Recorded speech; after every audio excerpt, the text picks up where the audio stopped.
We rolling? What up, dude? Dude. How you doing, man? Dude, doing pretty good, man. I'm glad you made it out here again. Dude, round 2, we got this. Yeah, okay. I need to go into podcast mode then. Okay. Okay, ready? I'm ready. Let's do it. Dude, what's up? Bro. What's up, dog? I'm doing amazing. Stoked on the pandemic and how I'm surviving the apocalypse. So, okay. Cheers to that. There has been a lot of zombies lately. There have been lots of zombies. Like literally, I saw people walking around just like this. Dude, you should have been with Kyle and I in Vegas, because we saw it was like a crackhead epidemic. Like, people from Vegas don't go like to downtown Vegas, like the Strip. You know, people who actually live there, they stay away from the Strip. We were down there, and we rolled into a McDonald's, and not even like 2 minutes later, we're trying to get Wi-Fi, and a guy came in out of our blind spot, shows up, crazy eyes, crazy. I didn't see him coming up on us. Like, he had, like, his freaking shirt was inside out backwards, and he had tire marks down his body from like getting hit by a car, I guess, or something. And yeah, so that was Vegas. Zombies. Dude, that how was that trip? Who'd you go with, Kyle? That was just Kyle and I. We went to you went to Lake Hanasu. Yeah, we went to Lake Hanasu. Yeah, exactly. That's where my uncle lives. Okay, so. Kyle said it was a sick place. Dude, have you seen Scarface? Yeah. It looked like Scarface's like house at the end. Really? Like, not like that large, but like just a slightly smaller version. Like, he's on the end of a street. Like, when you pull up on his street, it's a like a cul-de-sac or like an end. His house is on the very end, and it's 5 times larger than any of the houses along the whole street. Really? Yeah. Pool in the back. What? He has a bell tower that you can climb up in through an outside ladder, and you can do backflips off of the like balcony into the pool. That's actually where I was supposed to be, but got canceled because of COVID. So you're here. You're here for the holidays. You were supposed to go there in 2 days. Yeah, I was supposed to be like there right now. What are your plans now that you're not going? I'm just gonna have Thanksgiving with the fam at home. Honolulu might cruise in. We'll see what happens. Okay, you almost have a girlfriend. Well, yeah. I mean, we're kind of working towards that direction, I suppose, you know? I like her a lot. She's really cool. Dude, you really do have almost a girlfriend. First time in like 4 years. Really? Yeah. Yeah, I like her a lot. I think for you guys been hanging out like frequently, or has it been less and less? She's been like living at my house. What the fuck? Yeah. So you're gonna see her tonight? Probably. She just got off work at Geo's, so. Dude, what if you guys got married and like had kids and a family? What's exactly what happens, you know? Damn, know. Okay. I'm keeping things open though, you know? I mean, like, I think she found a place with her mom. She'll be like in a studio. So, but you know, we'll see what happens. I have no expectations, but like, I'm happy, you know? I think it's a good thing too. I like keeping things, like, I've been single for a long time, and I've been enjoying that, and then I like to do what's not like expected, and that's not what people expect me to do, is go that route. I feel like that's your life sentence. What do you mean? That one sentence that defines like a big part of you, of just doing things that people weren't expecting you to do. Or like living by no expectations. Why do doper things happen when there is no expectations? You know what I mean? Well, the thing is, like, okay, so if you don't have expectations, then you have no expectations of what's going to happen. If you have no idea what's going to happen, everything's on the table. When everything's on the table, there's so many more probabilities and possibilities of what can actually happen, because there's no expectations. So if you expect, this or this happen, you kind of almost manifest it in that way. And you only have this and this. And that's usually like stays to your own like normal mind of what you can even like conceive, you know, of like what will happen tonight. But if you're like, I'm going in here with no idea what's gonna happen, that means that like if there's an opportunity that arises, you'll be ready for it. because you're ready for everything. No, that's true. That's like you should write like a persuasive like paragraph and send it to like a teacher. Poly.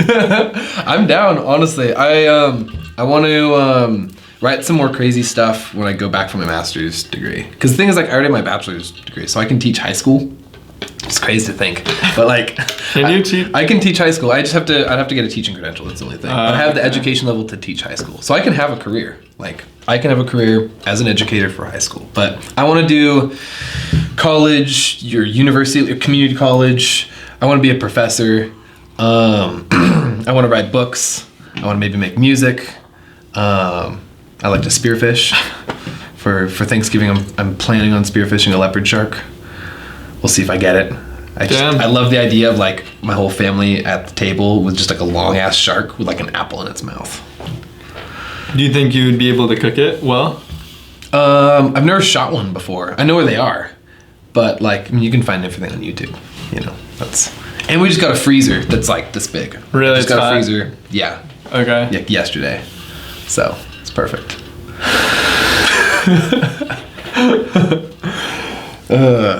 How about you, man? Plans for Thanksgiving? No plans yet. No expectations. Okay. When are we gonna do another shelter? Or when are we gonna do another dirty dungeon? Dude, that because we were supposed to do that we were supposed to do that literally over summer. Yeah. But like everything got just too crazy. Dude, I don't know if we can even do that again. We might not be able to, honestly. Like, where would we have it? Like our campgrounds open, or like, I mean, we just need like a wilderness. Okay, that too. But my primary reason was like those people together don't exist again. It seems like. What do you mean? Like everyone's busy. Everyone has like relationships. Like everybody. Well, it's like cuffing season. You know, everyone's getting together for the holidays. It seems like. Okay, I'm saying it was already like that, like over summer. Yeah. You know? Well, the thing is, like, when you need certain people to do it, too. Yeah. Like, you can't really do it without you. Yeah. Lex. Taylor. Yeah. Like, Chris. Sloth. Taryn. Dude, you need Taryn, bro. Shout out Taryn. Has he been on yet? Yeah. Yeah. Him and Shane came on. That's badass. Yeah, I need to get it out, bro. I've been slacking so hard, but I'm gonna get it out right now. Not right now, but in the very near future. Dude, I miss Dirty Dungeon, I miss SOE, and I miss festivals. Like, those are three things that I really freaking miss. Cause like, other than those events, like I kind of stick to myself, to be honest. You know, like I kind of do my own thing. I work. I like just spend time with family, or I'm at school, you know? But those events are what keeps me like in the loop. And I've been really bummed to like not get to do that as much.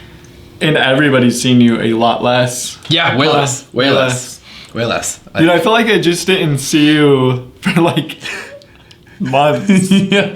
And then recently we've seen each other frequently, just randomly. I think it's because like the holidays are coming. Also, I haven't had work lately. Like, you haven't had work lately. Like, I called off this weekend, and then it's been like I just haven't called them back to start work again. So also I'm starting to get scuba certified anyway, so like I'm busy. So well, dude, and low-key we kind of summoned each other. Mm-hmm. I think we've done like our season off. I think we're gonna do a season on this winter. That's what you think so? I think so. Damn. Okay. No. Okay. That's what I think. We just don't see each other again for like 6 months after this podcast. That'd be classic. That would be very classic. Dude, I kind of want to go up and visit your dad in Oregon, honestly. Dude, you should go. Like, I mean, I have his phone number. Like, I text him every once in a while. Dude, like, you should totally I send him pictures of ducks. That would actually be hilarious if you went. Just like without you. Yeah. Or do you want to come? Like, honestly, I mean. I was just there, so I'm chilling right now. But like, you should actually go. Like, if you have time, bro, I say send it. Okay. send pictures, bro. Dude, I want to shoot a bear with your dad. Like, dude, he's like a major outdoorsman. And Yes. like I was talking about how like his bounty hunting with Kyle, and now Kyle wants to be a bounty hunter. Like Kyle does. that's one of the reasons why he's gotten so buff lately. Is because he wants to be a bounty hunter. Is he gonna go into the fucking force? No, he's like I don't even know how you become a bounty hunter. Like in California, you don't need like I think you just need like a. I think you take like a 30-day class or something like that. Dude, I doubt it, bro. There's no way you can be a bounty hunter in 30 days. Like No way. I remember I looked it up like a couple months ago, but the necessities to be one, it seemed ridiculously small. Like and then you just get hired by a bail bondsman, and then you just start hunting people. I guess. Oh, you're saying like a black market. Not like a black market, like for a bail bondsman, like you skip bail, which people actually do a lot. I'm saying Kyle gets a fucking gun and a baseball bat. no, That type of bounty hunter. No, he's not going like Mandalorian now. That type of bounty hunter.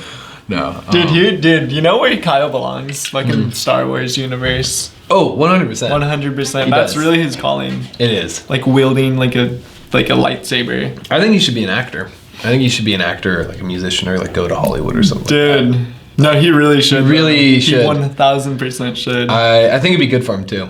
Like, because the thing is, like, he has a lot of creativity and he has a lot of like funny ideas. Like he's, I don't know. I think he's just made for it. Like, and he's good looking. He's got star quality. He's got so many things that are going for him in a way that like. No, and I 100% agree with you. All right, Alex, that was kind of like my own personal like warm up, but Okay. dude, you made a comment. Actually, before we go into that, you went to China one time and you went into a men's locker room and you stood next to another person and you wanted to look in. Like, I know, you peeked over his stall. Okay, so Or no, the fucking the urinal. there was not even there's not even a blocker. Really? No, not at all. Damn. No, that's China. I actually have a lot of bathroom stories from like Asia. Like I have the one from Japan, and then that one. I mean, I was kind of curious. Like you hear stories about the endowment of people from that part of the world. And then I got curious, and it's like, well, how often do you find yourself like in a urinal in China?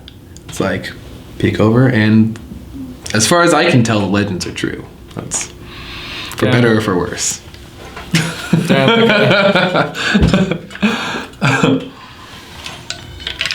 Have you traveled around a little bit? Where have you been? You can't ask that question. I can't ask that question? Because I have a question. Okay. What question do you have?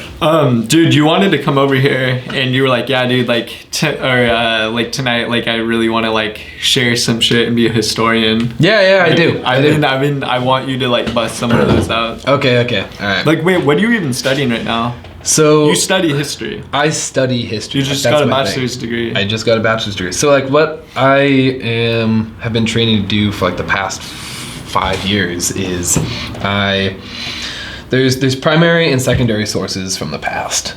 A primary source is like something that came from that era. Like let's say like Plato wrote a certain text, or someone wrote a letter from World War I, and you read that letter. Like that's like what happened because you have these records, you have birth like dates or letters or something from the time period, right? That's a primary source. Secondary source is like a book that you read about those primary sources. Like you'll read a book by whatever author, and he's talking about ancient Rome, and he just tells you about what we know from the archaeology and from like the texts and what people have written down about it, and like that's a secondary source. So I read primary, secondary sources. I do like some detective work, and then I write my own like analysis of those pretty much. And you pretty much come up with like an argument. It's kind of like scientific. Like that would be the observation, and then you come up with a hypothesis. And then you look at the sources to see if your hypothesis comes out true. So every single essay or thing that I've ever written in college was always like, I'm arguing something, And like right now I'm working on something that I want maybe to be my master's thesis, I guess it would be called, which is like, it's not really history because it's more origins of man, or at least maybe it could be considered like the origins of society. And like, I'm an anarchist. Like I'm very much pro-individual. I know you are that as well, because you and I are both very self-contained, consummate human beings that don't really like our rules are the ones that we abide by, and your rules are different from mine, you know? But that's what makes us unique as individuals and what makes us like good friends. While other people abide by like other rules, or like are worried about other societies' judgments, and they just end up like, you know, they're just the herd, you know, the sheeple. So that's kind of what I've been working on. That's your thesis project for So I guess like, I don't know if I've really come up with an argument. Well, actually, okay, yeah. Actually, I do have an argument. My argument is, do you know who, do you know the debate between Hobbes and Rousseau? No. Okay, so basically, Thomas Hobbes, he wrote Leviathan, I believe, was a book. It was talking about how humans are brutish and like evil by nature. Like, you're born evil, pretty much. Okay. And society, with all its rules and structure and classes, is what keeps you from being evil. Because the laws and like the laws of the land dictate you to not be evil. So therefore, you can't do it because you have punishment and crime. Yeah. You know. And then Rousseau, he talks about like the noble savage, where man in the Garden of Eden is perfect and in God's image, and doesn't have like he's not corrupt at all. He's like one with nature. But society is what makes crime. Society is what makes like different classes, the things that make you go through the rat race and like fuck over people and like do bad things. And so it's a debate that's happened for a really long time. And I've been looking at archaeological evidence. I've been looking at, I guess you'd call it like anthropological. Did you ever take anthropology? Yes. Okay, Yeah. so it's like anthropological evidence of like human evolution, like whether are we good or are we bad, you know? Which I think is an important question. Are we good or are we bad? And if we are good, what makes us bad? And if we're bad, how do we become good? Because we live in a society of, I mean, we're getting globalized. We're in a globalized world. And, you know, what we do affects everyone around us. And, you know, what can we do to make the world a better place? And I argue that man is good from the beginning, and society is what corrupts you. Because society, like, is what, I guess I could kind of go into the biology. Like, a lot of it's centered around sex, to be honest, which is kind of crazy. Like, I mean, sex, everything is about sex in a lot of ways. If you want to go like about like Freudian thought. Take me down that route. Okay, so, Dude, your water bottle matches the table. I know, right? I'm stoked about that. So, where should I start? Let's see here. It's funny, I had this conversation with someone like on a walk through the forest just a little bit ago, like not yesterday, but the day before. So, Was it in Los Osos? No, this is actually in Atascadero. We went for like a walk, and like we were just talking. I mean, what? Nothing. Okay, sorry, continue. Okay, so, sex, reproduction, and like early man.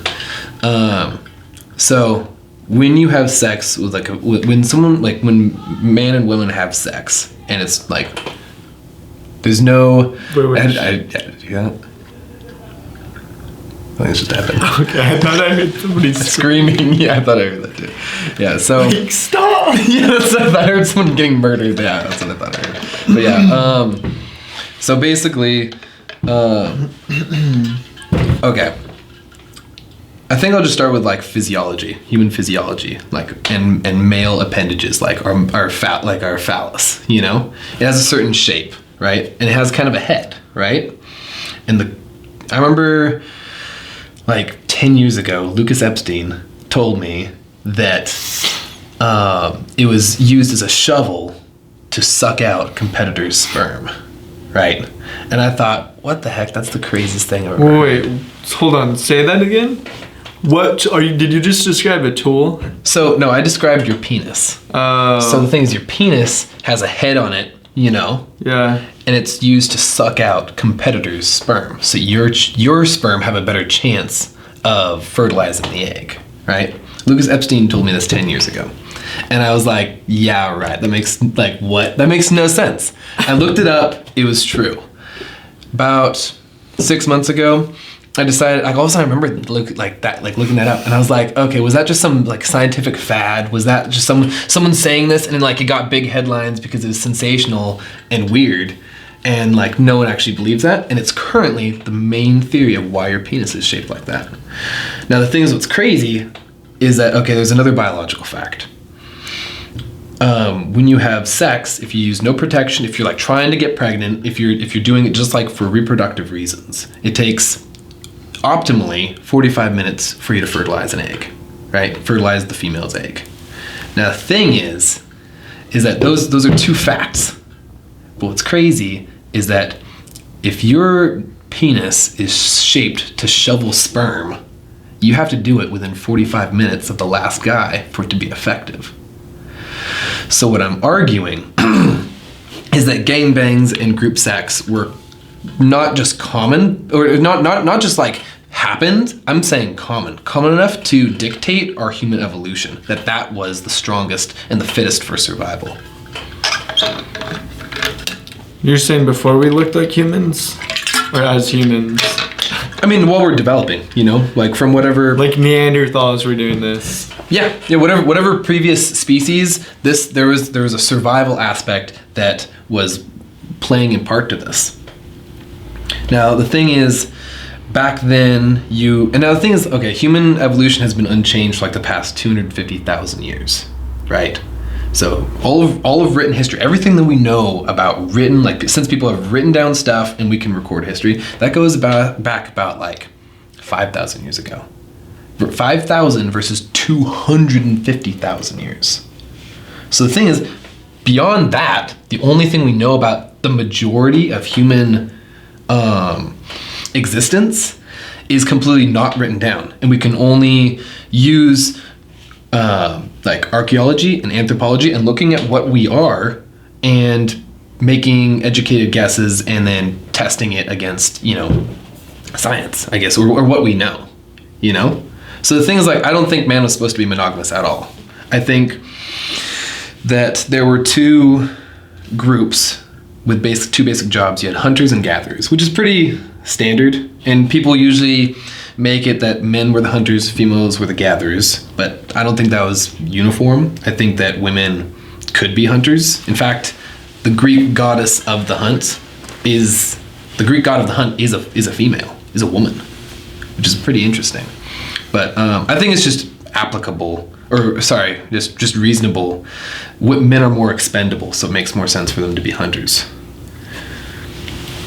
Do you want to know why men are more expendable? Or can you guess why they're more expendable than women? You need women for productive purposes? You do need men, but let's say you have a tribe of 100 versus a tribe of 100. You have 50 women and 50 men in this tribe, 50 men and 50 women in this tribe, right? Okay, so if you send 50 guys to fight their 50 guys, and let's say this tribe gets completely slaughtered, and only 2 guys return, right? 2 guys return to those 50 women. How many babies are gonna be born next year? 50. 50. Let's say you send the women in, and they get completely slaughtered, and only 2 return. How many babies are gonna come back next year? 2. So the thing is that women are far more important to society and keeping it together, or just keeping humanity alive. Not even society, just keeping humanity alive than men. We're actually designed to die. That competition, those 2 males that survived, they might not have been the best fighters. They might have just been the ones that ran away. And that was a trait that will help the next generation and guides our evolution. So we're meant to be expendable. It's actually better for the species in a weird way. So that's why we're probably hunters, because those who would hunt, some guy gets, gored to death by a mammoth, right? Well, that guy didn't come back to reproduce, right? And when you get all that meat and you bring it back to the women, to the females, like they've gathered all this food. They've been doing mostly gathering. They take care of the children. Women have 2 breasts, which makes more sense for like taking care of 2 children. But women usually only have 1 kid at a time, so it makes sense that they're actually helping other women with their children to breastfeed. There's a lot of interesting things. There is 2 of them, huh? Yeah, there are 2. Like it should be less 3s. Yeah, are they triplets? You mean? No. There used to be a lot of people with 3 breasts. Actually, like, and now there's the people with the 3rd nipple. These things like that actually runs through my family. Dude, we used to have. I bet you we used to have udders. Like, I bet you we used to have 8 udders. The thing is, dude. Okay, so my grandpa had a 3rd nipple, and my sister had the 3rd nipple. But she won't tell anybody that. Sorry. Is her 3rd nipple a boob? No. No, it's not a boob. It's just, it looks like a mole. It's like undeveloped. Undeveloped. Yes, it's underdeveloped. Like, and it used to like have been developed. Well, things I don't know. I don't know how many nipples like our predecessors in evolution have, but like human diversity is like amazing. Like, okay, there's this island in the Caribbean where like 1% of the people that live there, they're okay. So I don't think. Do you think penises were really used for suction? I mean, what would be sucking? Okay, so it's like what would be the driving factor for the suck? I think it has to do with that it's kind of ladle shaped at the end. The head? The head. Okay. It's kind of ladle shaped at the end, and that it's kind of, making a motion like this. So it's kind of doing this and then pulling out. I think that's kind of the general motion, and it creates like a vacuum to pull stuff out. I mean, okay. I don't know. Next time you have sex without a condom, and you finish, just keep going and see where all that sperm goes. Dude, I've never came inside somebody. No, I bet you have a lot though. I bet you have a fucking fuck ton, dude. I've had a couple of steady girlfriends. That's all I can say. Dude, wow. Okay, that just opened my mind a lot more. But anyhow, now the thing is, like, as far as birth control and stuff, though, right? What do you think is the earliest one? Oh my god, I just remembered. What? I do want to keep it kind of PG as far as personal stories. I don't want to be doing any kissing and telling too much. I'll talk methodology. I'll talk methodology all damn day. Okay. But let me finish this like human evolution thing where I'm coming from. It's like this is like base knowledge, I think. So now let's talk about like what do you think is the earliest form of birth control? Like let's say you're honestly a plant. You're a caveman. I bet you a plant. A plant? Yeah. That's actually not a bad guess. Like there are some plants that can like. Dude, no, I bet you there are. It's just we don't know about it because people want to make money. Probably. I mean, I've heard stories that you can put like a stone, like a small stone into like the uterus, and that will reject. Anything that becomes fertilized will be rejected. It can't implant in the uterus because there's like a small stone. It's like a. I heard that they did that in like Genghis Khan and his concubines would like do that or something like that, and it was like an early IUD. It's like a pebble or something, and the girls in the harem would use that. But plants probably. I mean, okay. Have you ever heard of like the word rue? Like where you rue the day? Yeah. Like, okay, so do you read Shakespeare at all? You're probably in high school or something. I think you read Hamlet. 9. Okay, so in Hamlet's girlfriend Ophelia goes crazy, and she starts handing different flowers to every single main character in the story, and she gives rue to herself. And most people look at that story and they're like, okay, like she just had like different plants. These different plants had different associations. Rue is just associated with regret, right? It's not just associated with regret. Well, there's a reason why. Rue is a plant that was used for abortions specifically. So the thing is that all the people that watched this time in the Elizabethan era knew that she was giving herself something that made an abortion. And if she's doing that, it means she's probably pregnant, which to the story means that she is pregnant with Hamlet's child, but they're not married. And the problem with rue is that if you take too much, you die. So the thing is it's just filled with regret. The worst regret you could ever have is you regret being with the person, having sex with them. You regret getting pregnant. And then you regret killing yourself and going, like, according to their religion, straight to hell. So it's like, rue is like the worst regret you could ever think of. And it's actually a really bad word. Like, it's really gnarly. I mean, think about, like, regretting sleeping with someone so much that you actually kill yourself. Like, that's nuts. Is the plant designed to kill yourself too, or just... If you take too much. Okay. If you take just the right amount, you have an abortion, which you could regret that too. You could regret the abortion, you know? Like, it's a very, like, gnarly plant that was used back then. And so when that character... The thing is, like, they don't know... You talk to people who are, like, study Shakespeare and stuff, none of them know that Ophelia is pregnant. It would take a biologist to read Shakespeare to realize that Ophelia was pregnant, which is kind of interesting. Like, I don't think people should focus on one field. You have to focus on a whole bunch of fields so that you can have a clear picture of what you're reading, writing, or doing in life. You know? Like, it's just, that's how you become, I mean, they used to call it a Renaissance man, you know? Renaissance man is someone who can just do anything, or they call him a polymath now. Polymath is someone who can do anything. Think like Iron Man or, you know, something like that, I guess. But, no. So wait, that's where you're saying rue comes from? That's what rue comes from. How do you spell it? R-H-U? I think it's R-U-E. R-U-E. Yeah. There's someone that says you will rue this day forever? Yeah, that's from iCarly. I think shit, bro. Yeah, but like they're talking about like in like an earlier time that meant it's like about abortion and like gender politics of like the Elizabethan era in a Shakespeare play, which is the media of the day. Really interesting stuff. Like, Shakespeare was really ahead of his time in a lot of ways. Like, everything he talks about is anti-establishment. Like Romeo and Juliet, everything goes wrong because of arranged marriages.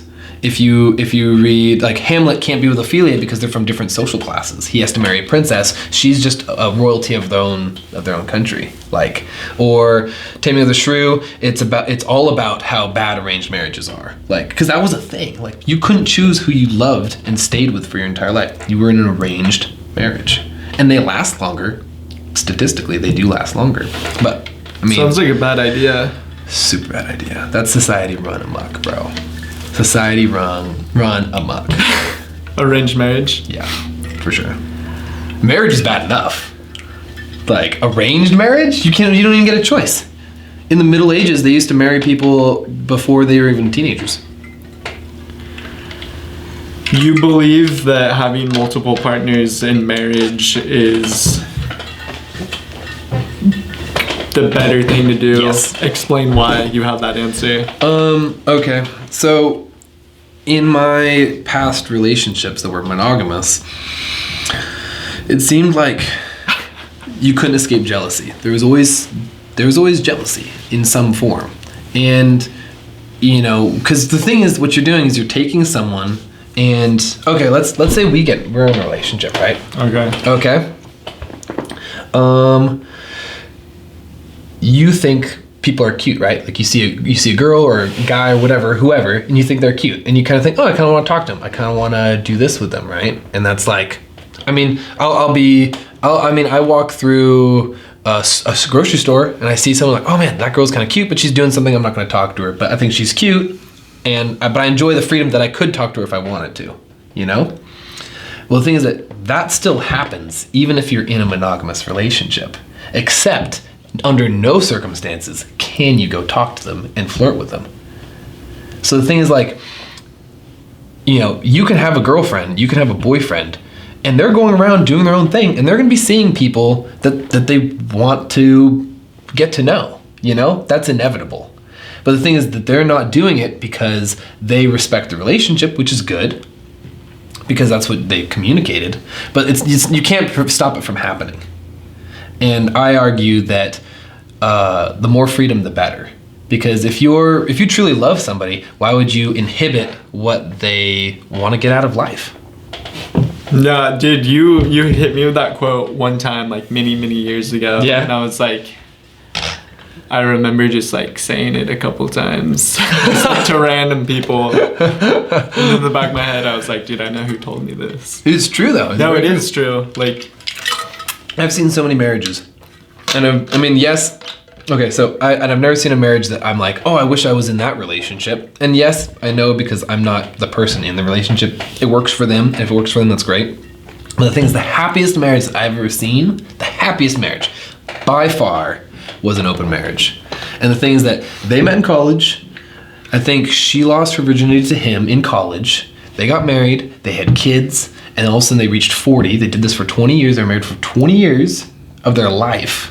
Best years when they're at their youngest. And then at 40, he realized he kind of likes to fuck around with dudes. And she kind of likes to fuck around with many dudes. And all of a sudden, but the thing is that actually made it work. Because it's like, well, let's go bring other people into this, you know, and let's explore. And they're super happy. Because they're still living. You know, in a way, when you're single, you're still kind of living because everything's on the table. There's no expectations. There's so many options. You can go through life and just enjoy it and enjoy not knowing necessarily what's going to happen next. Instead of being like, oh shoot, my mortgage is set to pay off in 30 years. I'm in this relationship till I die. She doesn't want to have any more kids. We're only going to have 2 kids. You know, and I can't see anybody else, and we're not having sex. So you're stuck in a house that you don't even own for 30 years with a woman or whoever that doesn't have sex with you. And this is the amount of kids that you're gonna ever have. And you have to make sure that they survive, you know? Some people only have 1 kid, you know? The argument, that's like, there's a lot of people for sure that would, probably a majority of people that would argue against that. Like, absolutely. I feel like a big factor of that argument is like no, the marriage, the relationship, it should be more of like a religious item, and like only like 2 people are touching it. And it's like, well, they believe in like soulmates, right? The thing is that everybody's a soulmate in some sense. Yeah. You know? But anyway, sorry, No. I wasn't. That sounded like an aggressive yeah. No. I was. If you're gonna elaborate more, I just wanted more out of it. Okay. Yeah. Well, the thing is also, okay, when I go back to human evolution, how we even started out, right? Okay, so I'm gonna hit you with another biological fact. Your G-spot, for men, every man, their G-spot is their prostate.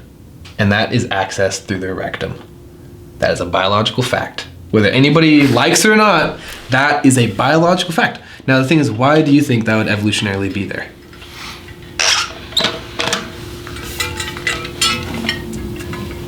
Like, it's fact. It's there. Why is it? Yeah, no, that... Great question, right? People definitely use it. People definitely use it. Is it for you to use it yourself? What's the reason there? Is it for somebody else to do that? Well, the thing is, I was thinking about it, and I realized the earliest form of birth control is homosexual sex. Because if you are having sex with the same sex, there's no chance of pregnancy. That's true. So that's recreational sex. I mean, that's A or B. I mean, we're going like ones. Computers work in ones and zeros, right? A or B, right? Yeah. Okay, I can have this, and maybe this gets pregnant, and maybe if we do this, maybe she won't. There's certain percentages. If I work with this, there's 100% not getting pregnant, and they've got the same machinery that I have. You know? Yeah. And the thing is that what that does is that builds trust between men, right? And if you're hunting freaking saber-toothed tigers or cats, smilodons, or I think they're smilodons. I think they're smilodons. It's way better for you if the person that you're with has like that deep connection. You're gonna care about them. You're not just gonna leave them to die. You know, it's super functional. And the ancient Greeks would actually put guys together who were lovers next to each other in the battlefield because they would fight that much harder to keep their partner alive. Fuck. Yeah. Damn, okay. Crazy, right? That's crazy. Which is also like sad because like in battles, you know, all these guys on the front line, like that are dying. Yeah. They're dying next to their lover, bro. Damn. Like, that's heartbreak, you know? Like, and the thing is that the other army's doing the same thing. Like, and war is very connected to sex. I mean, look at spears, bullets, bombs, missiles. They're all shaped like dicks. And they're all about fucking up the other guy. You know? It's all about like penetrating. Oh, how much does this sword penetrate? Oh, it's penetrating power. Like, you know, it's very sexual. I think you need to start sword to cut somebody's limbs off. Mm-hmm. I don't think all that has to do with sex. But the thing is, like it's showing your. I think it's more like the dick has something to do with velocity. But the thing is, it's all about proving your manlyhood. Like that's what people. That's why so many men went to war in World War I, is to prove their manliness. You know, and then not until after they got into the war and they realized they were being blown up by artillery, and they had no, that. And then you're returning home. You're not just returning home not a man. You're returning home half a man.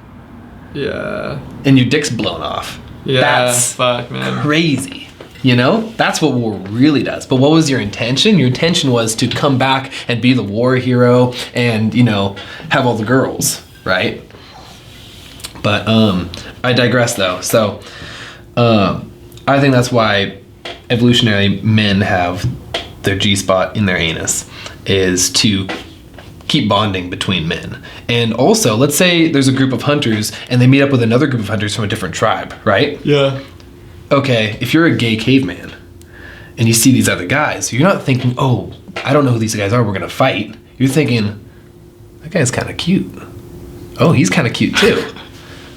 Well, maybe we should all get together and have a little camp out, and then tomorrow we'll all get together and get something even bigger. Instead of getting antelope or whatever, we're gonna get a mammoth, okay? Now the thing is, like, let's say hypothetically these hunters get their mammoth, right? They take it to where the women are, right, with the kids and stuff.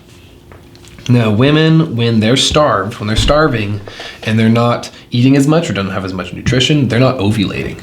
They won't release eggs, they don't have periods. So the thing is, now all of a sudden you're bringing all this nutrition into this society, and all the women start ovulating and all their cycles are linked. Women link their cycles. That's interesting. Why do they do that? Probably because they want to get pregnant together.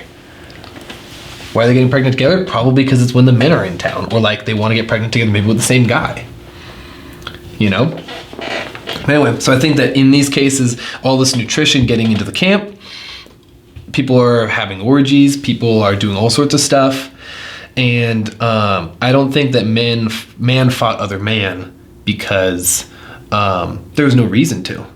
When you have a sexual attraction to another person. And the things you look in nature, I thought, okay, like you always hear this argument about like anti-homosexuality is that it's not in nature, so therefore we shouldn't do it. The thing is that wolves do it. In fact, two male wolves that have a cub that they rear and raise up have better survival rates than male and female wolves raising a cub. And honestly, you can look at a list of animals that engage in like homosexuality. The list is super long. Like it's more animals than not, more mammals than not. And it's I mean, you look at a dog, it humps everything, you know, like they don't care. Animals don't care. Society cares. That's what really actually cares. And what you think of what society will think about you impresses upon what you think you should or shouldn't do, which sucks. Yeah, no, I agree with that. So, it feels really, like, is the right word, like, oppressed? Yeah, definitely. Well, the thing is that's exactly what it is. So the thing is, we did this for 200,000 years, 245,000 years, something like that. This was the common norm. And then all the men would go hunting, the women would gather, and they'd come back. And women are also secret ovulators. So we don't like, okay, when a dog goes into heat, all the other male dogs can smell it and they all start going crazy. Like, when was the last time you smelled a girl in heat? Do you ever like go to the park and like no, we don't do that. We're like pretty much the only animals that don't. And the reason why is because women keep it secret from us when they are most fertile, so that when they're hanging out with all these different partners, and then she gets pregnant, nobody actually knows who the father is. And when nobody knows who the father is, they all will just keep, like, they'll give gifts, they'll be making clothes, they'll because they're all the father now. So now it's a communal experience. They're all chipping in. Like, it literally takes a village to raise a child, and that village is there, and that's ensured by them not really knowing who their dad is, because everybody's their dad, everybody's their mom, everyone's helping out with everybody. It's all love. Like, the human species is unified, which is crazy to think about, because we're in all these different fragmented countries that oftentimes go to war and slaughter millions of people. But to think that we're actually a unified species, where it's like us against this crazy world, but like we're together, that's kind of a beautiful thought, I think. And it all changed when personal property came into view, which was some inventive caveman figured out that on their migratory path, that if he planted berries and came back, there'd be more berries to harvest, right? So he figures out the next season when he returns, there's gonna be more berries, right? So, he has more stuff. Now then, he starts figuring out that, oh, if I domesticate like this deer kind of thing and turn it into like a goat, I can actually have it walk with me while I'm chasing the herds and chasing the animals during this migration, I can have food with me. If I don't hunt something and catch something, I have these goats with me. So you're walking along with goats, and then you're picking up the berries that you've planted along this entire route. And then all of a sudden you figure out, wait a minute, I have so many berries in this area, and the weather's nice. It's where the berries grow the best, which is it's going to be a river valley, right, where there's a lot of fertile land. I can just have my goats, I can have these plants, and I can set up permanent homes, and I don't have to move. I don't have to walk the whole damn year. I can just stay here. And so then, I can build a permanent house. I don't have to like have a tent. Not everything I carry on my back. You can have a bed, a really nice bed, and a fireplace, and all these things. And you build a farm, and you have all this stuff. And then all of a sudden it's like, well, shoot, all my friends have gone. They're on their pathway, right? And all of a sudden, you haven't gotten anything and mated with anyone in a while, and they get back, and it's like, well, shoot, like, I want to have kids, and I have all this stuff to give them. Well, how do I make sure that they're my kid? Because I want it to be my kid. Why would I want that guy's kid to be here? No, I want it to be my kid. So you take a woman from her community, you put her in the house, you make sure that she doesn't go around any other guys. Every other man is a threat now, and you're gonna have sex with her, and then you're gonna know that you're gonna have paternal certainty. But you can only have paternal certainty if you make sure that no other guy comes around her without you seeing for more than 30 seconds. And that's toxic masculinity. That's the birth of it. You just gave evidence to both those contradicting theories, the Hobbes and the other one. Mm-hmm. Like you said the thing about you like tied it into the like one village raises a child or whatever. Mm-hmm. You said, and then like pretty much immediately following you said the thing about like, no, that isn't happening. The other theory of human nature being purely evil and like separating, just naturally like thinking you're doing good. Hey, yeah, like I want a kid, like let's do it. Like that's gonna be great for both of us. Like human nature is so evil that you take somebody and then you limit them. You have a family and that's how you build up communities, and then everyone starts getting lazy. And then it's like, oh, like if you want to live here, you got to trade and do this, which means you got to work and go out and do this, and then you have countries, and then you have the fucking war. Yeah. So the thing is that, what do you think? What theory is right then? It sounds like the fucked up theory, like the. Well, the thing is that Rousseau says that man in nature was pure and good, and that society corrupts him. And then Hobbes says that man is evil in nature, and fucked up and cruel, and then society is what keeps him in line. Oh, so I fucked that whole thing up. You're good though. No, you're good though. You're good. You saw what I was trying to say. I see exactly what you're saying. I see exactly what you're saying. No, I fucked up because I didn't explain it clear enough. No, the thing is you did. I just forgot. Like, there was... Okay. But anyway, so I think Rousseau is right. I think we are good in nature to each other. I think we're good to other humans in nature. And that when we started having personal property, and the thing is that this is the, like, now you have like these little communities, right, of farmers. And the thing is, like, imagine the heartbreak. Like, imagine the dungeon squad, like all of our friends, right? And imagine some guy, let's say it's me. Let's say it's me, like, oh, I've like, these are my berries, you can't have any of them unless you farm with me. You can't stay here unless you pay rent. Like, and this girl, you've known her your entire life, you know, who might even be your sister, like, I'm gonna take her and you guys are gonna keep walking and you guys are gonna walk your migrational path, and I don't wanna see, like, I don't want you near her, I don't want you around her, I want you to stay away from me. Imagine the heartbreak, especially if that's a lover of yours or was a former lover. Somebody had to do that. Someone had to break the heart of man first. Because then you had a separation. Then you had, they're settling. Literally, they're settling. They're settlers. Settlement. And then you have the nomads. And the nomads, they're like, okay, well, I guess we keep cruising because, you know, Alex, Laser, Chris, he's staying there and he doesn't want to be part of our community anymore. He's staying back, and we're gonna walk this whole path and have all these adventures and all these things and do all these crazy stuff and have parties and love and you know and make babies and raise them, and we're gonna do this whole adventure. Like, we're born for adventure. We're born to explore, and now mankind is settling. And then other people are getting lazy, other people are leaving because it's easier to live that way. And then you start building these communities, and maybe another community builds over here, right? And you figure, oh, wait a minute. We have all this work to do. Let's go over there and kick their ass and take them, and we're gonna make them slaves to do our farm work. Then you don't even have to do farm work. You just get to chill in your nice house with your pool. And then you'll take your slaves and you make them go mining. And when they mine, they'll get coins, right? Gold, metal to make coins, and metal to make better instruments of war. And now you can take even more people.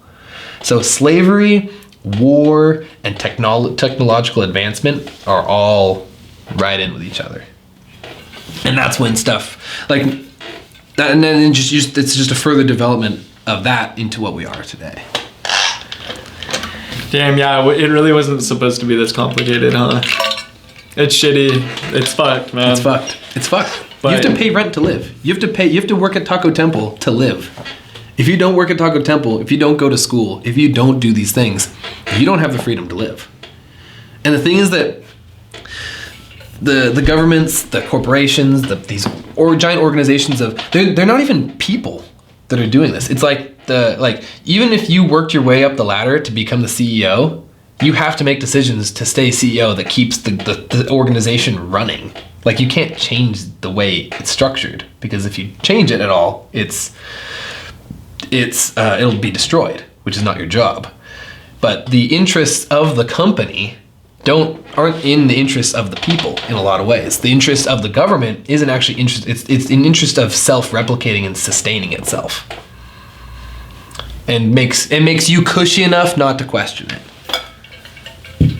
Makes you just I've cushy been questioning it lately because I haven't been cushy. You haven't been cushy? I've just been questioning it. Yeah. Yeah, and when it isn't cushy, then you start questioning it. Like, comfort is what destroys dreams. You know? If you're too comfortable, which is why it was so great for us to migrate and do these big travels. Like, dude, imagine camping every night. Imagine doing Dirty Dungeon every night. Every night. That's what life was meant to be originally. Dirty Dungeon every night, bro. Every night. And the land was free. You could camp anywhere. Like, you could do anything. There was no laws. Like, that sounds so awesome. Like, no one to break up the party. There's no police. There's no someone coming down to be like, you guys are being too loud. You know, if people don't like it, they just go to a different part of the forest, you know? This is actually happening right now. Mm-hmm. When we go on our campouts, we're living the purest, like, that's why it's so satisfying when we're doing it, is because that's what our mind was evolved to do. That's what we're supposed to be doing. Is that why it kind of feels like pure adrenaline rush the whole time? Yeah, exactly. Because it feels good. It's what it's how life is supposed to live. Yeah, it is, right? Because it's real living. Scream. Yeah, chants. And like, dude, go full pagan, dude. Like, dude, full heat and rub each other's backs, dude. Dude, we were like love. Yeah, it's pure love. There was actually a ton of love. Tons of love, and there's no jealousy. Like, there's no jealousy. No. Like, it's just all good. It really is. It's all good, bro. Like, it's amazing. And the thing is, but people will spend so much money to go camping. You know, like, people will like, they plan their whole week of work to go camping. We used to camp every day. Yeah. Like, I love spearfishing. Like, when I get free time, I go spearfishing. When I have free time, I go crawdadding. I go for hikes. Like, everybody loves hiking. Nobody doesn't love hiking, you know? I'm still listening. I'm just like, adventures in nature is supposed to be what we're designed for, and we're not doing it. In fact, and the thing is, the reason why these corporations and stuff, why we're even having global warming, why we're even having an environmental crisis, is because those organizations don't give a crap about nature. And the reason why is that, okay, to the United States government, what's the purpose of nature? Functionally. Not just we like it, what's the function of it? What happens if all the polar bears die? What happens if there's no deer in the fields? There's no mountain lions, right? We always think like, okay, well, if there's no deer, then there's nothing for the mountain lions to eat. Or if there's no mountain lions to eat, all the deer will explode in population. What if you don't have any deer or mountain lions? What's the difference? We still have cows, you still have plants, you still have, you know, farms. You're still gonna have all these things that help humanity. It has no reason. And in fact, it's best to destroy it, because then there's no escape from society. If there's no nature at all, it's all gone. It's only cities, it's only farms. You can't escape into the wilderness and just live off the land and be free. There's only actually an incentive to destroy it, because then it keeps everybody at the job. You have no other choice, and you're stuck on this planet. If all nature's gone, you're stuck on the planet and you can't go anywhere. You have to.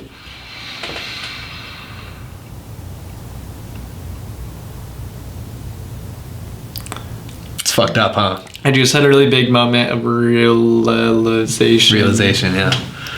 What did you realize? I can't say it on this podcast. And I can't even say it to you afterwards. Really? I have to tell someone something. Really? Yeah. Oh, so it's completely separate? No, actually not. Okay. No, if you didn't say that, that wouldn't have popped into my head. Gotcha. Yeah. I kind of want to know, but it's cool. Yeah. But yeah, so... Not happening. Yeah, so it's a screwed up situation. Damn, bro. And yeah. Fuck, Alex. I know, bro. Is there no way to fix it?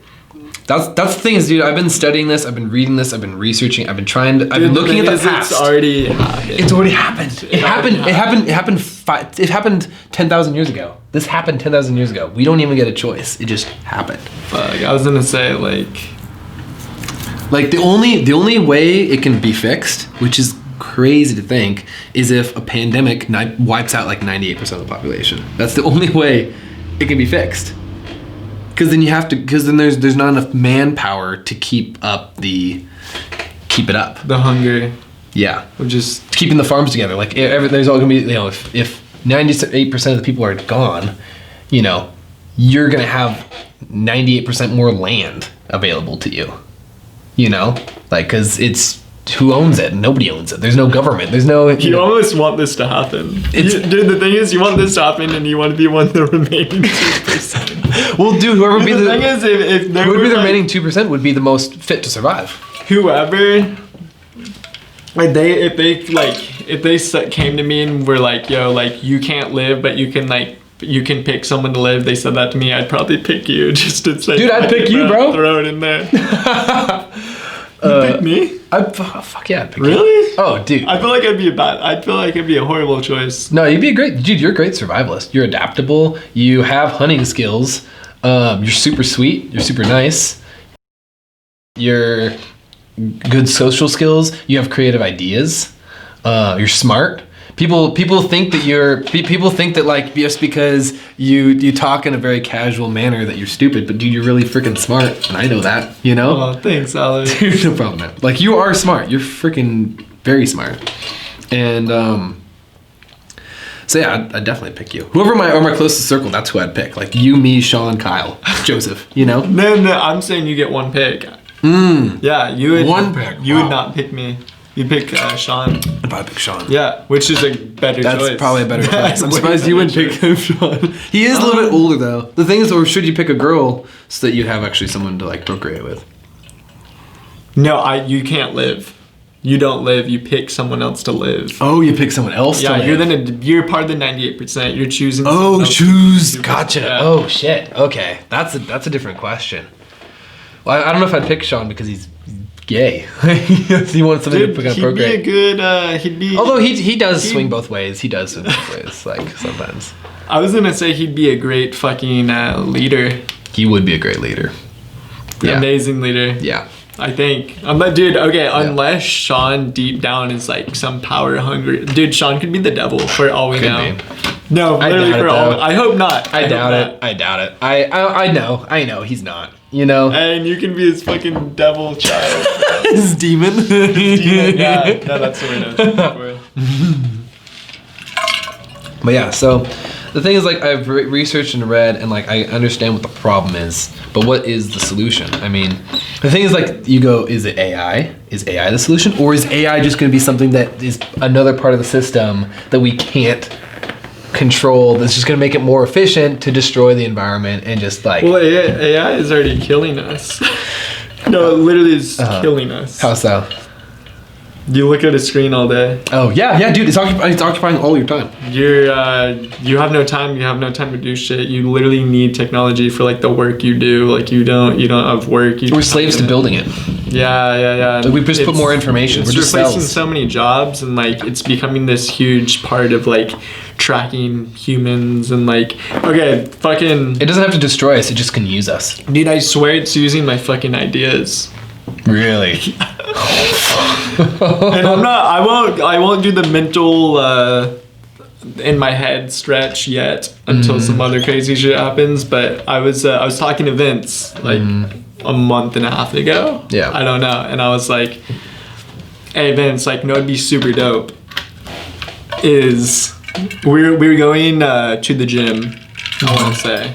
Yeah. And I was like, Vince, you know, it'd be super dope. And you can ask him this too. When we go back inside, I'm gonna grab Vince. Yeah. I was like, yo, Vince, you know, it'd be dope if on Spotify people go and work out together. Hey Vince, you're gonna be in my Spotify like group music listen we're about to do. I have full control. You just join me via like Bluetooth or some shit. Like it's like a lobby. I have a fucking Spotify lobby. Vince joins the lobby.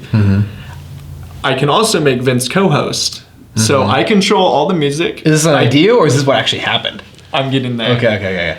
So I control all the music. I control what's getting played, what's coming up next, and I also make Vince co-host. So now Vince can also, he himself as well as he can also pause the music, skip the song, turn it up, turn it down. It's open to both of you. And say you wanted to join, and Kyle.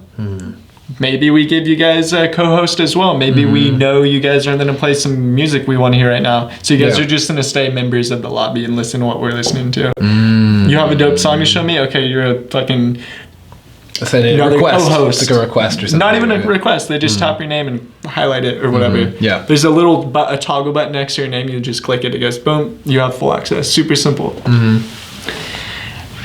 Literally 2 weeks later, Spotify does that. Jeez, dude, that's the thing is I remember it's in beta mode right now, so it's not like the full like thing yet. But dude, you know, the thing is their beta was probably so shitty, and then they just heard me say, they're like, hey, come do this. Isn't that kind of weird? That is weird. I remember when I was in like 6th grade or something. The first touchscreens were like, it had a little stencil or something like that you could press on like the phone or whatever. And I was like, and I remember making a prediction. In the future, I remember saying, I said to my science teacher in my science class, I'm like, in the future, phones will be nothing but a screen and the whole thing will be touchscreen. And I remember that teacher told me that I was a freaking idiot and that I was crazy and that it would never work because your fingers are too big, it would never work. And dude, that's what the whole like world is centered around now. Like, I remember when it happened, when it came out, I was like, dude, it happened, I was right. And the thing is, like, I felt really good about it because like I made a prediction that was like real. Now lately, I don't know if I've made too many predictions for the future that are real, you know? I haven't had anything that happens in a while. But I guess it's because I've been reading about the past, you know? Do you want to hear 2 theories that I came up with? Yes. One is related, one's not. Okay. I think, okay, let's take a cigarette, for example. They came out with a cigarette, right? Yeah. Free to smoke it before all the gnarly laws came. Yeah. And not even like any drug, name it. Or like regulations on like sugar and like, hey guys, like sugar can actually do this to you know what I mean? Or like this caffeine will make you do this. Like it's just a drug. unregulated. It's classified as like a drug, you know? Yeah. A drug. It alters your performance or perceptions or how you feel. I think of the phone screen and the light coming from that, I think that's also a drug. Yeah. And it's classified as a very addictive drug. And honestly, like, bro, might be a far stretch, but like more addictive than like, what's a drug you think's addictive? Say one. Heroin. Okay. The phone. This is way more addictive than heroin. The phone light might be more addictive than like heroin, you know? I'm just saying like the colors and like just instant gratification and like it's so attractive. touching things and like just being attractive. It's colorful. The colors, the visuals, the noises, the sounds. I think it's all just dude, people are fucking addicted. Hey, the whole world. Yeah. Anyway, so I've been reading a lot about history, understanding it, because you have the history of everything. History of science, history of language, history of people, history of travel, history of every single subject. There's a history to it, and it's all in the past. And you know, looking to the past is kind of like pulling a string on a bow and arrow back before launching the arrow, or taking a couple steps back before running and making a big jump. You know, so that's what I've been doing. I've been winding up to see where do I jump next, and where should humanity even jump next? Because I want to jump in the direction that's best for humanity as a whole, as a species. You know, and I haven't really figured that out yet. I think that maybe globalization is good because we have had less wars. We had World War I, World War II, and all these wars in 100 years ago, but we don't really have large-scale wars like that like we did in the past. We are friends with, we almost have a unified language. Like almost everyone on the planet speaks English. English is the number 1 second language in the world. So there's a lot of English speakers. You can go to freaking a lot of places and communicate with them, which is awesome because if you can talk to people, it means that there's a lot less chance of even fighting with them. And if you know people in different countries, like let's say we went to war with, I don't know, like let's just say Sweden for example, because I dated a Swedish girl. I would be like, what the hell? Why would we do that? I have friends there. I care about people that live there. You know, we have friends that live in Italy. We have friends that live in France. We have friends that live in Germany and Switzerland, all these places.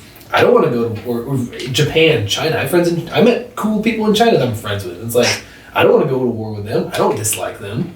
You know? So maybe working towards globalization, it does have an end goal that there is no war. There is, better medical care for people. We have this global culture, this popular culture that we all partake in and that we all love each other. Maybe we are working towards that, but I could be walking a very fine line. That's the thing about the future is it's unsure. I don't know. Pretty much what you just said is there's hope. There's hope. Hope. You have to have hope. If there's no hope, there's really no point. There's no point. You have to have hope. Dude, thank you, man. Have to have hope. Thank you. You have to. Number 1. That's the only way you will fucking make it. Yeah. Literally. You have to believe in yourself. If you don't believe in yourself, nobody else is going to. You gotta believe in yourself. That's a big thing. A lot of people people look. That's one thing that with freaking technology run amok is you see on the television, you see the star, you see this person, you see whatever, and you think, oh, I wish I was them.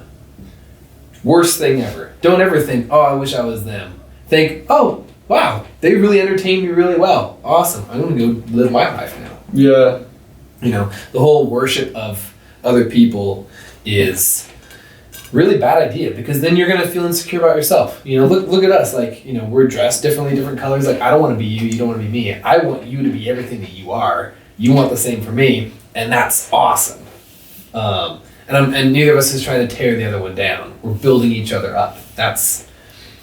We're not, it's just like haters. Haters are the worst, right? And people that are jealous because they're too busy looking at other people to figure out what they're even doing. Jealousy. Terrible emotion. That's like the root of all evil. It's not even money, it's jealousy. Because jealousy is one of the things that runs the economy. You know? I mean... Damn. Always trying to upgrade, get the next best thing. Exactly. It's all about status. It's always showing that you're better than someone else. Humans want what they can't have, like, naturally. Yeah. Absolutely. And dude, you just said it in the fucking kitchen. You were like, yeah, dude, like, I might get cuffed up right now, and that's gonna make a few other girls like appreciate my time more. Yeah, absolutely. Yeah, it is. It's supply and demand. If there's unlimited supply, you know, my heart goes out to everybody. But the thing is, like, not everybody is as loving and open as I am, because they were raised in this society, right? We're raised by schools that say you're supposed to go to school.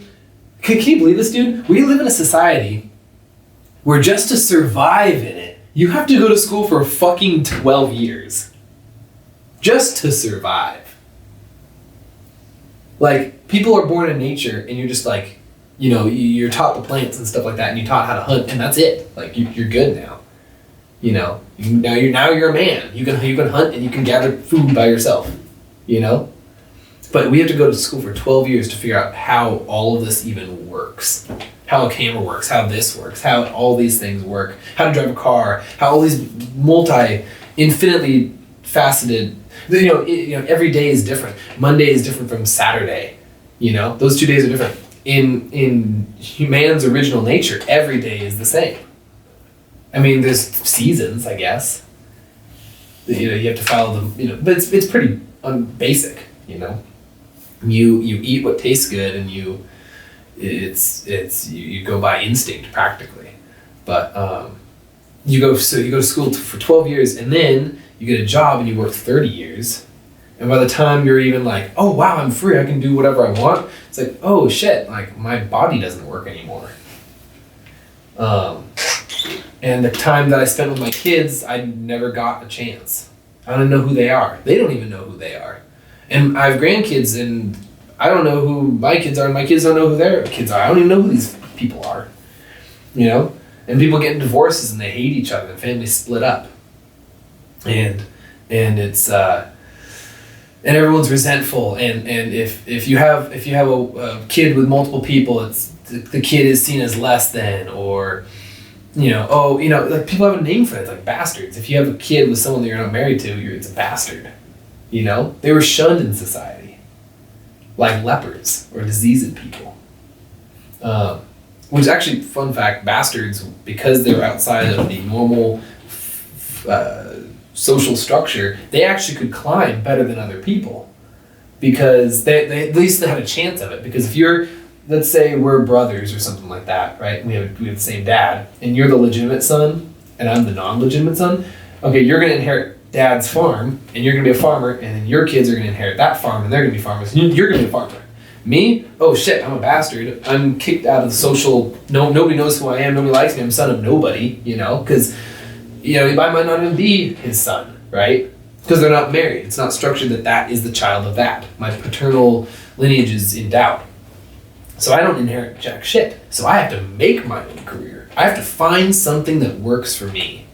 And those guys oftentimes just made businesses, and sometimes those businesses became super powerful and they became very wealthy. Just because they're a bastard. It's kind of crazy. Like, there's a good story where a lord, I think in France, died, and his wife took in a guy who was a bastard and pretended that was her husband, And obviously you're just a guy that just is wandering. You marry this woman, you become the lord of the land, pretending to be this other guy. And because this bastard guy was more seasoned. Not just seasoned, but he was nicer. Cooler, way cooler. Everybody agreed with it. Like, all the other people in the court and all the other people in the land just was like, oh, we like him. Yeah, that's so-and-so, and it always has been. Like, this guy died, and they just took a replacement, and this guy did a better job, and everyone just went along with it, and he became the lord of the land. Damn, bro. Like, that's so badass. That is so cool. That just makes me so happy. I feel like that happened to you in your past lineage. Probably, honestly. I mean, dude, I bet your ancestors were fuckers, dude, I'm a fucker, bro. Like, close relations, they're all fuckers, bro. I wonder what they were like when they were your age right now. Oh, you wanna know what my uncle is doing right now? He's probably like my closest person to me. But he this is what happened to my uncle. 17, he has a girlfriend from Canada, right? Is this allowed to go out? Yeah, it's allowed to go out. It's fine. He's old, doesn't care about it. He pulls up on a motorcycle. He's 17, or it's actually 16. 16, dating a girl from Canada. She wants to stay in the United States. This is in the 60s. So he's like a greaser guy. Basically stereotypical greaser, except he didn't snap his fingers and sing boo-wop, boo-dop, whatever. She wants to stay. The only way she can stay, that she thinks in her mind, is that if she gets pregnant and has a baby, then she can stay in the country. So he's dating this girl. She says she's on birth control. She's not. She has a baby. And he, at 17, or maybe 18 or whatever, decides to marry this girl, right? Teenage marriage. And he started working for my grandfather, and he was working really hard to make sure that that everything worked out well, He was a dad now, right? This girl, she was working for the bank, and as far as my understanding is, she was screwing the manager, and then her and the manager decided to steal from the bank and move to Canada. And so she robbed the bank, moves to Canada with this guy, and takes the daughter with, doesn't say anything to my uncle, to her husband of 5 years. He's 23 at this point. How long has he been married? Well, the thing is that at that point he had only been married 6 years or something. But imagine having a wife for 6 years, a 6-year-old daughter, and all of a sudden you get home. Married at fucking 16? 18 or whatever, yeah. As soon as he had the kid at 17, but he was with her and whatnot. Fuck. So then she runs up to Canada and he doesn't even know where she went. So he gets home and his daughter and wife are gone. Just disappeared. They just moved back to Canada. And he didn't see her until she was a teenager, his daughter. So the thing is, where I would be if I were him, I would be recently divorced, and then just being what the heck, I'm a single man again, I guess, and I guess I'm gonna start a gang, and ride motorcycles because I've already procreated, and screw whatever society was trying to do for me about being a good guy and marrying and doing all that stuff, just to be screwed over and have my kid taken away, And it took another 10 years from to actually finally get a hold of her. And he was sending gifts to her in Canada, and the mother would change the card and say that it was from the grandparents or something like that. So the daughter thought that he was just a complete deadbeat and didn't want to be with her because she was manipulating everything that she said. Everything. So that she didn't even know that her dad loved her. And that your dad was your uncle? Or not that her dad, my uncle, her dad. And he would send them postcards? He would send them gifts. How do you have the address? He knew the address of the grandparents or something like that. He'd send a kid. So he knew where the wife went? He knew that she went to Canada. Okay. But because he heard from the grandparents, right, his wife's parents. But he would call and then she would hang up and he wasn't allowed to contact her basically. And it was an international thing. I don't know how it worked in the 60s, what the law was back then. But after that, I think Uncle Arthur just kind of went, fuck it. I'm going to do whatever I want. Because I tried playing by the rules and it screwed me over, And the thing is, that's kind of how I was when I was dating Bianca. I had everything I was supposed to want. I was living in a freaking super expensive apartment in the nicest area of the nicest city of the nicest country in Europe, a whole continent. I was drinking the nicest wine. I had a super hot girl, and like everything was perfect. I mean, I was living like a freaking king. Like they had animal pelts across the whole thing. Their apartment was larger than, dude, like Travis Sherman's house. You know how big Travis's house is? It's big. That was like tiny compared to like their size of their apartment. Like their apartment was huge. And I'm unhappy. And I'm like, why am I unhappy? And it's because the people around me were unhappy. And I realized, dude, rich people are oftentimes not happy people. And I think the reason why is because they're so unhappy, and then they work, because they think something that's like physical will like bring them happiness. And they attain it, and they're like, oh, okay, I'm not happy. Okay, I'm gonna work. I'm gonna get this. Okay. Oh, I'm still not happy. Well, I'm gonna just go after this now. And they just keep accumulating. And then they're like in their 60s, and they have all this stuff. They're still not freaking happy. I don't know if I really meet that many super rich people that are like super happy. Because, I mean, doing the rat race, like, it takes decades to even get really that wealthy. You have to be really lucky or have some sort of, you have to have some sort of like, if you're doing it like the traditional way of gaining wealth. If you're doing something non-traditional, like what the bastard who became the Lord, if you're doing something crazy that's like, oh, I'm going to work in a garage for 10 years, building an app, and I'm going to make something, and it's going to launch, it's going to be huge, and all of a sudden I have billions of dollars. But that was because I bet on myself, you know? But if you're working up the corporate ladder, you know, people are freaking not happy, man. They're not happy. Isn't that what we're supposed to be here for? That's a very good point. Yeah. You're doing right now exactly what I wanted you to be doing. Thank you. Me to work minimally and just you taught. Just expose the internet to my brain. I think it's a good thing. Why do you think people haven't realized that that's what they should not be doing? Like, why don't you think people have like tried turning that around? I have an exact answer for you. So, okay, so what's the definition of art? We talked about this recently. Yeah. It wasn't what is art though. What was the argument again? Okay, so art. What's the difference between art and entertainment, right? I was saying it was the same thing, right? You were saying the same thing, and you know it's open to interpretation, of course, but generally, in a way, art is something that's transformative. Hopefully, when someone watches this, they are different afterwards. That's the point. That's why you're watching it. That's why, you know, you like, oh, I see this link, I'm gonna click, or, you know, video, I'm gonna click it, whether it's our friends or some random person, and hopefully they're gonna have some sort of knowledge or have some sort of thing that's different about their life post-video. Entertainment is, let me juggle for you. And I'm gonna just do this, and it's mindless, and there's no fucking point, and it just bides your time for 5 minutes, and then you're 5 minutes closer to death with nothing. Right?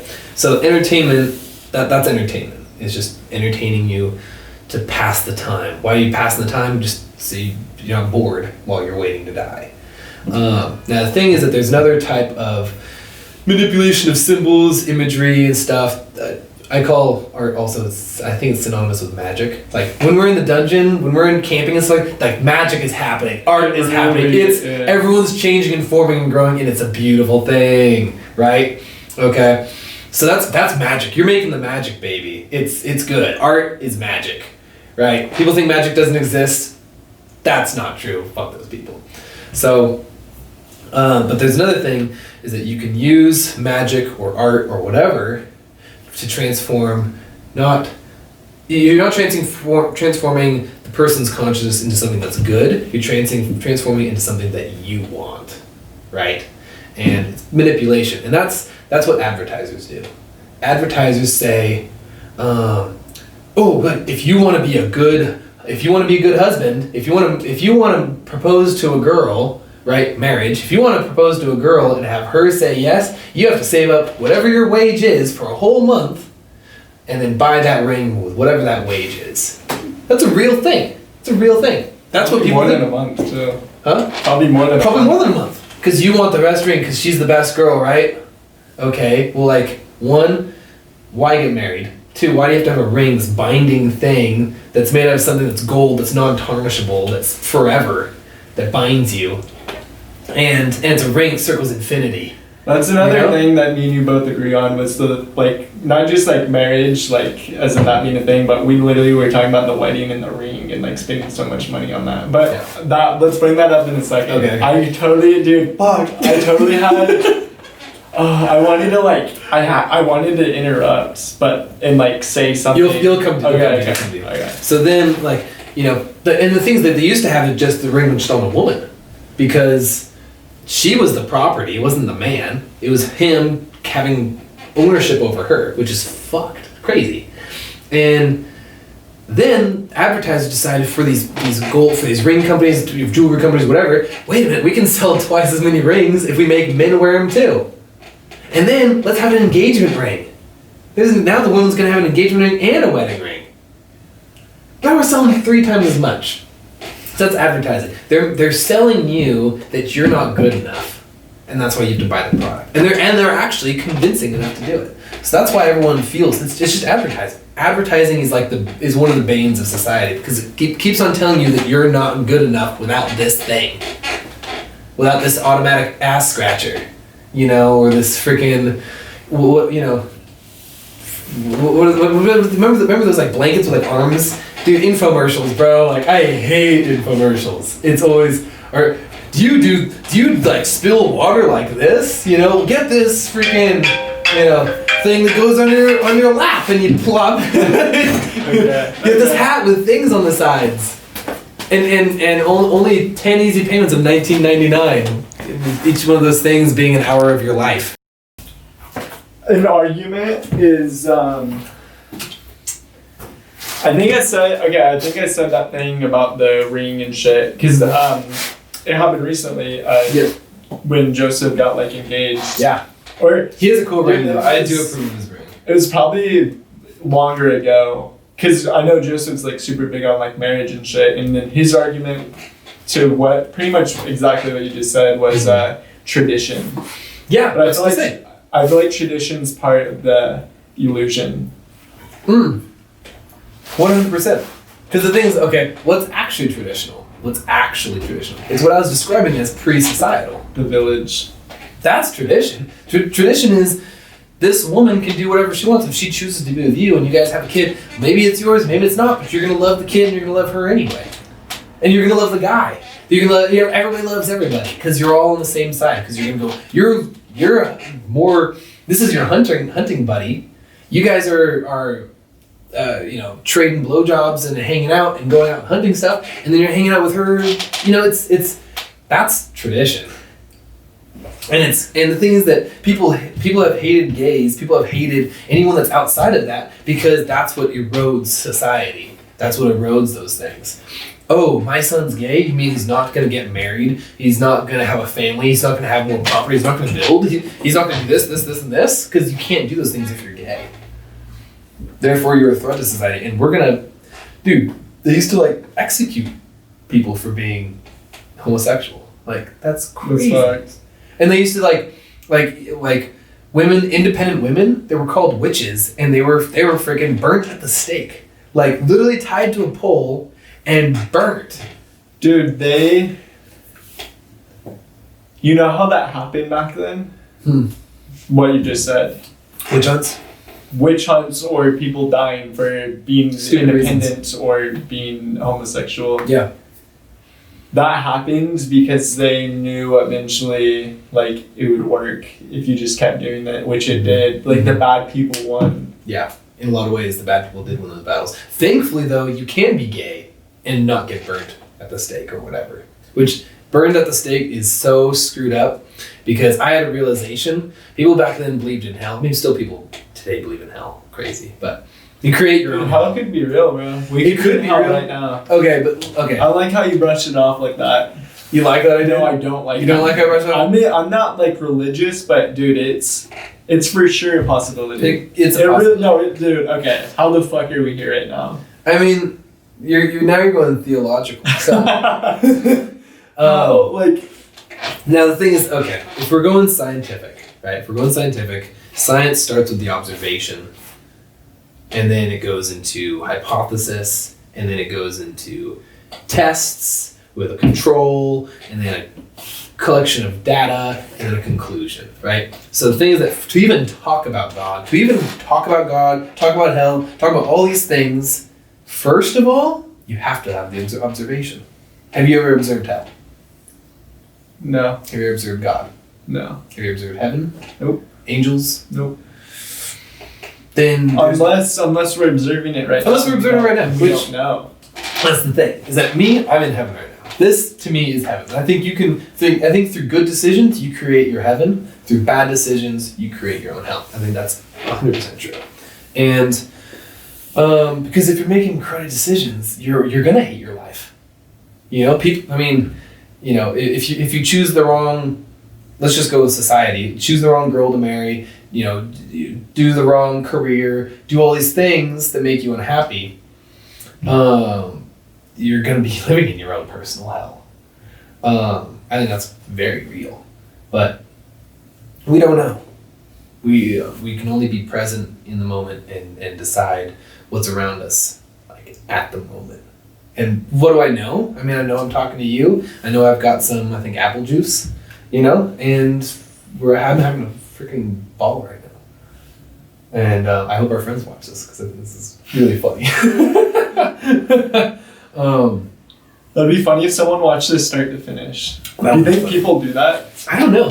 I watched a couple of these like start to finish, and then I started skipping and seeing if anything got crazy. Okay. I was hoping that stuff would get crazy, but that's just sensationalism. I mean, we're just having a conversation. Yeah. Which is. And I really do need to make clips instead of just one big video. I'm saying still have the big video, but have a 1 minute, highlights. A 1 minute clip. Yeah. 5 minute clip. Yeah. 6.5 minutes. But that takes so much editing. You have to for everybody it will happen. It's just a matter of when. Mm-hmm. And like you said, dude, it just takes fucking time, bro. I think this is great for our little community that we're building. Yeah. What are we even talking about? What we want to do? We want to have a plot of land that is completely self-sustaining, has its own solar panels and energy, and have our own little commune. And on our commune, it's completely it's self-actualized, and we get that dungeon community experience. But it's we also have all the comforts of modern civilization. In terms of not having a baby die on us. Yeah, exactly. Yeah, I have a bed. I have a bed, but also just across the patio, there's 3 other boys and girls that are my friends that I have a long-term friends with benefit relationship with. That sounds nice. Dude, the thing is, it should be all without phones. Okay, so for you to get in, you actually, your phone and your technology and shit for work, whatever, it goes into another house that's part of the perimeter almost. Mm-hmm. And it's kind of far away from everything. Yeah. And it's there for when you leave and you return back to society, but while you're there, it's you don't have that stuff unless there's some expectations where people are they just can't get the full week off work, and they're there visiting, living, and they have to go send some work emails in the morning. Yeah, a little computer lab or something. Yeah, but it's a library or something. Yeah. There has to be a library. I'm working on my library right now. Dude, our book's good. Books are so fucking good. Books are so good. And the thing is, there's books that are entertainment, right? Where it's just to get your attention, just so you buy the book. That's pretty much what it is. But there's a lot of books out there that after you read it, you can't help but be different. Like 1984, big changer for me. I mean, that's a society, that's a dystopia. And I don't know if dystopia really, I don't think dystopia or utopias can really exist. Because there'd be too, how we were talking about the pandemic and how it's going very authoritarian. Yeah. Right? And that they can't control it because, and they won't try and control it because there'd be too much of a pushback, right? So therefore, I don't think dystopias really can happen. I think they can happen for a short period of time in certain locations on the globe. But look, Nazi Germany was a dystopia, and it lasted from 1933 until 1945. Dude, that's a long time. It's a long time, but look what happened to them. I mean, Germany was completely destroyed, split in thirds, and now they're constant, like they're bad guys in every single movie, TV show, everything. They're hated, and they're constantly trying to rebuild their reputation. You know, it did not last long. When you look at, you know, England, that's been around England's been around since 1066 with the current monarchy. So that's 1,000 years, pretty much. Like, and yeah, okay, a lot of stuff stunk, you know, like witch trials and whatever, and wars and stuff. But it wasn't full dystopia. Full dystopia is that you absolutely hate everything, but there's nothing redeemable about it. So dystopia is the bad one. Totally. Utopia. Utopia is like a perfect world where every single thing is absolutely amazing in every way. Do you think this planet could ever become a utopia? I don't think so. I think as long as you have, because okay, just look at you and I. Okay, let's say that I'm right now alone and 100% happy. I'm just 100% happy. Okay, now enter you. You're 100% happy. Okay, we're both 100% happy. But when we talk and we're included in the same thing, you know, because naturally you have a different standpoint in life, you're separate from me. We're not unified. We're not one. We're not the same creature. We're not existing in the same place. It's in the same space or time. We're at different places. You have a different life than me. I have a different life. You literally have a different vista about the world, and a lot of it agrees with me. But just that you are from a different standpoint, we are going to have differences in perspective. And those differences in perspective are going to have maybe not necessarily conflict, but disagreement, right? So it's not going to be perfect because we'll always disagree on something. But the thing is, I'm so happy that we have those disagreements because then we have a conversation. We have something to talk about. We have something to ponder. Like when you said, like, I don't like how you just scoffed off hell. Like, I like that. That's a good thing. It's a back and forth. Yeah. Because if there's no other perspective... Dude, some people get really weird. People go crazy over that kind of shit. And like... People don't like to, like the feeling of having an argument, it's like anxiety to them. Yeah. Yeah, exactly. It shouldn't be that way. No, it should. Just talking. It's just talking. Like we're never going to 100% agree. If we 100% agree, we'd literally be the same being. And I don't want to be the same being as you. I want to be me and I want you to be you. That's why we're here. That's why the universe has taken this shape. It wants us to be like this, you know, in a way. So, in that instance, utopia can't ever happen unless you're completely self-actualized and happy by yourself. But that's no fun. Like nothing's. You can't do anything legendary if your friends aren't there to see, you know. And doing things with your friends and people who care about you and you have the back and forth is what makes life all that more meaningful because we're social beings. And no, you're never going to 100% agree with your family or your friends or whatever, but that's not the point. The point is to learn from them and grow and develop. And yeah, growing pains hurt. You know, a lot of stuff can be really painful, but it doesn't mean it's not good for you.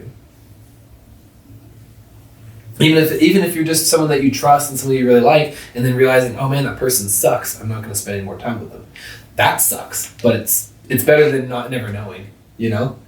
And I feel like a lot of people just trust these organizations like the church or the government that, oh, I'm an American and I'm supposed to think this way because I'm an American, or I'm a Christian, so I'm supposed to think this way, and I'm not supposed to think too much.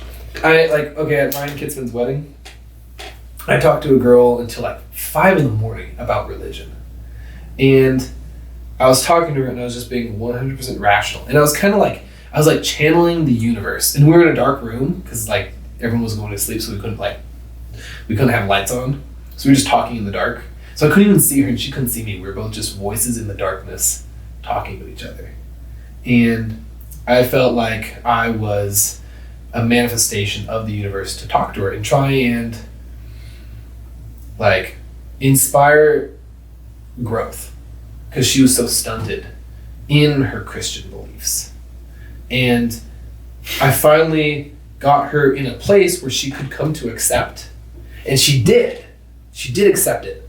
But then she made the choice, which I actually respect her for, but she made the choice that she wanted to be ignorant and live in that Christian worldview. And it took 5 hours for her to do that, where she's like, I understand that I'm ignorant, but I like being that way. And I think that a lot of people who are religious, dude, universal truth is true. Whether you like it or not, truth is true. And you sound a little anti-religious homeboy tonight. Yeah, I know. But people who deny that kind of stuff, like, I think they know that they're not 100% right. I think they know. People definitely believe in that girl, dude. That girl. They're still choosing. They're still using their free will to choose. It's like, using your phone. Like, I feel like that girl was.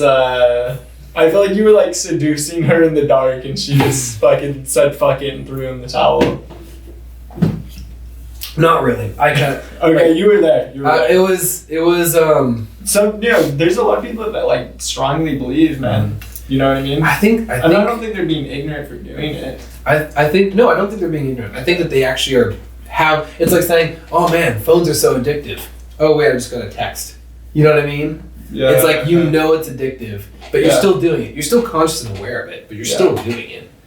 So I think that's kind of how religion is. It's just like another drug that, like, yeah, I know this is, like, I know it, but I just kind of go along with it. Like, but it's their free choice. So I'm not saying, like, I dislike religion or I hate it. I'm actually maybe even saying the opposite. And maybe a lot of people hate on them for being more sheep when they actually are choosing to be sheep. And they know it, they just kind of pretend like they don't. Which is even deeper and weirder. So, but I just like to live and not pretend. I just like to be me. So. You are the creator of your own universe. Yeah, exactly. I mean, it's just like, I guess you can even say, like, in BDSM roles, there's like the sub and there's like the dom. And the sub, like, is, like, it's not like you just look at someone and you're like, I'm gonna dominate you. Like, you have to find someone who's like, I want to be submissive, but it's still a choice. And anytime that they're like, I don't want to do this, the dom has no power to be like, oh, well, I'm going to make you. How? Like, it's still a choice. It's still a relationship. Yes, I just compared the Christianity to BDSM. So you're saying that... I mean, dude, they do self-flagellation. Have you ever seen that? What's self-flagellation? It's like where it's like they're hurting themselves for the, like, sake of God. They whip themselves. Oh. Or, dude, I mean, you look at the whole thing. It's all about, like, human sacrifice and, like, drinking blood and stuff. Dude, that would suck to have to be a part of a sacrifice. Dude, yeah. Dude, I didn't get to... But I guess that's what you believe, so you're probably stoked. Mm-hmm. I just wouldn't want to go out like that. Jesus was enlightened. Jesus was his own self-actualized being. Look at what Jesus did. Okay. What was his historical significance while he was alive? He was a carpenter. That's what Evan does. Okay. Are you sure these are all 5? Yeah, he was a carpenter, bro. That's what he did for a job. He was a carpenter. He's a carpenter? Dude, we should call Dan Kroll right now. Put him on speakerphone. Dude, I love Dan Kroll. Yeah, no, he's so freaking cool. He really is the best. He is really the best. Like, I love him. He's such a nice guy. So many of my friends are Christian. Like, I've nothing against Christians. I just don't like it when a lot of people try and, like, impress me into it, or, like, yeah. I mean, like, I respect it. I enjoy it. I understand that they want me to be part of their community. Whenever someone asks me if they want me to go to church with them, I always say yes. That's one of my rules. I always say yes. Because I do want to learn more about it. I love Greek mythology. I love Roman mythology, Norse mythology, Christian mythology. I think it's all super interesting and super cool. And I think there's a lot of metaphors that are great for a lot of different people. It just doesn't work for me in a lot of ways. It's fine, But What was I gonna say though? Dan Cror. I don't know. But anyway, it's something about like what I wanted to say about burning at the stake though. What's really screwed up about that though, and I realized it, was that hell is fire, right? So the things when you're standing on like this big pile of brush that they've lit on fire, it's supposed to symbolize or it's communicating that you are now entering hell. That's what it is. Like you're looking at, it's like a portal that's engulfing you. And so when you're feeling and you're burning and you're dying, you're feeling like you are going to hell. Like you think maybe even if you're a Christian, you're believing you're going to hell. So as you're feeling the burning, you're just feeling hell's flames, and that you're going to feel those forever as you just being transported. Because let's say hell's real. When you die, you go to hell if you're a bad person. And let's say that those witches were actual witches that were evil and are going to go to hell when they die. When you're being burned, you're feeling hell's flames, or you're just feeling flames. And then when you die, you'd be feeling hell's flames. So it's a transition. It's a portal into what's supposed to be hell. Fuck. Crazy, right? Like they're teleporting them. They're teleporting their consciousness using fire. Fuck, dude. I would not want to feel that. Mm-mm. And you actually believe it. You might actually believe it. Because everyone in your whole community, everyone that you know since you were born, hates you and is telling you this. You can't feel good. You can't be feeling good about yourself, honestly. Like imagine if all of the people that you knew, like imagine if like everyone you knew in Morro Bay was like, burn laser at the stake, you know? Crazy. That would be like the most heartbreaking thing ever. I'd be so distraught. Would you come to it? Would I come to it? I would definitely be there. I'd try to rescue you. Of laser being burned at the stake for burning my own house down. One, I would definitely disagree with the sentence. I'd be pissed. I'd be pissed if you burnt my house down. Dude, come watch. I wouldn't want you to die though. Like, I'd want you to like rebuild my house. That's what I really want. I want you to rebuild it. if you break, break what you buy, or what is it? You break it, you buy it. Yeah, break it, you buy it. Yeah, so that's what I really want. And I want to be nicer too, for the trouble. But I wouldn't want you to be burned at the stake. Damn. And if you were being treated like and it was unjust, I would try and rescue you, bro. Of course. That's like my duty as a friend, right? I'll keep that in mind. I think depending on the circumstance, I might even be successful too. In rescuing me? Yeah, because if it's for burning my house down, I might be able to talk with you before. Oh. Yeah, exactly.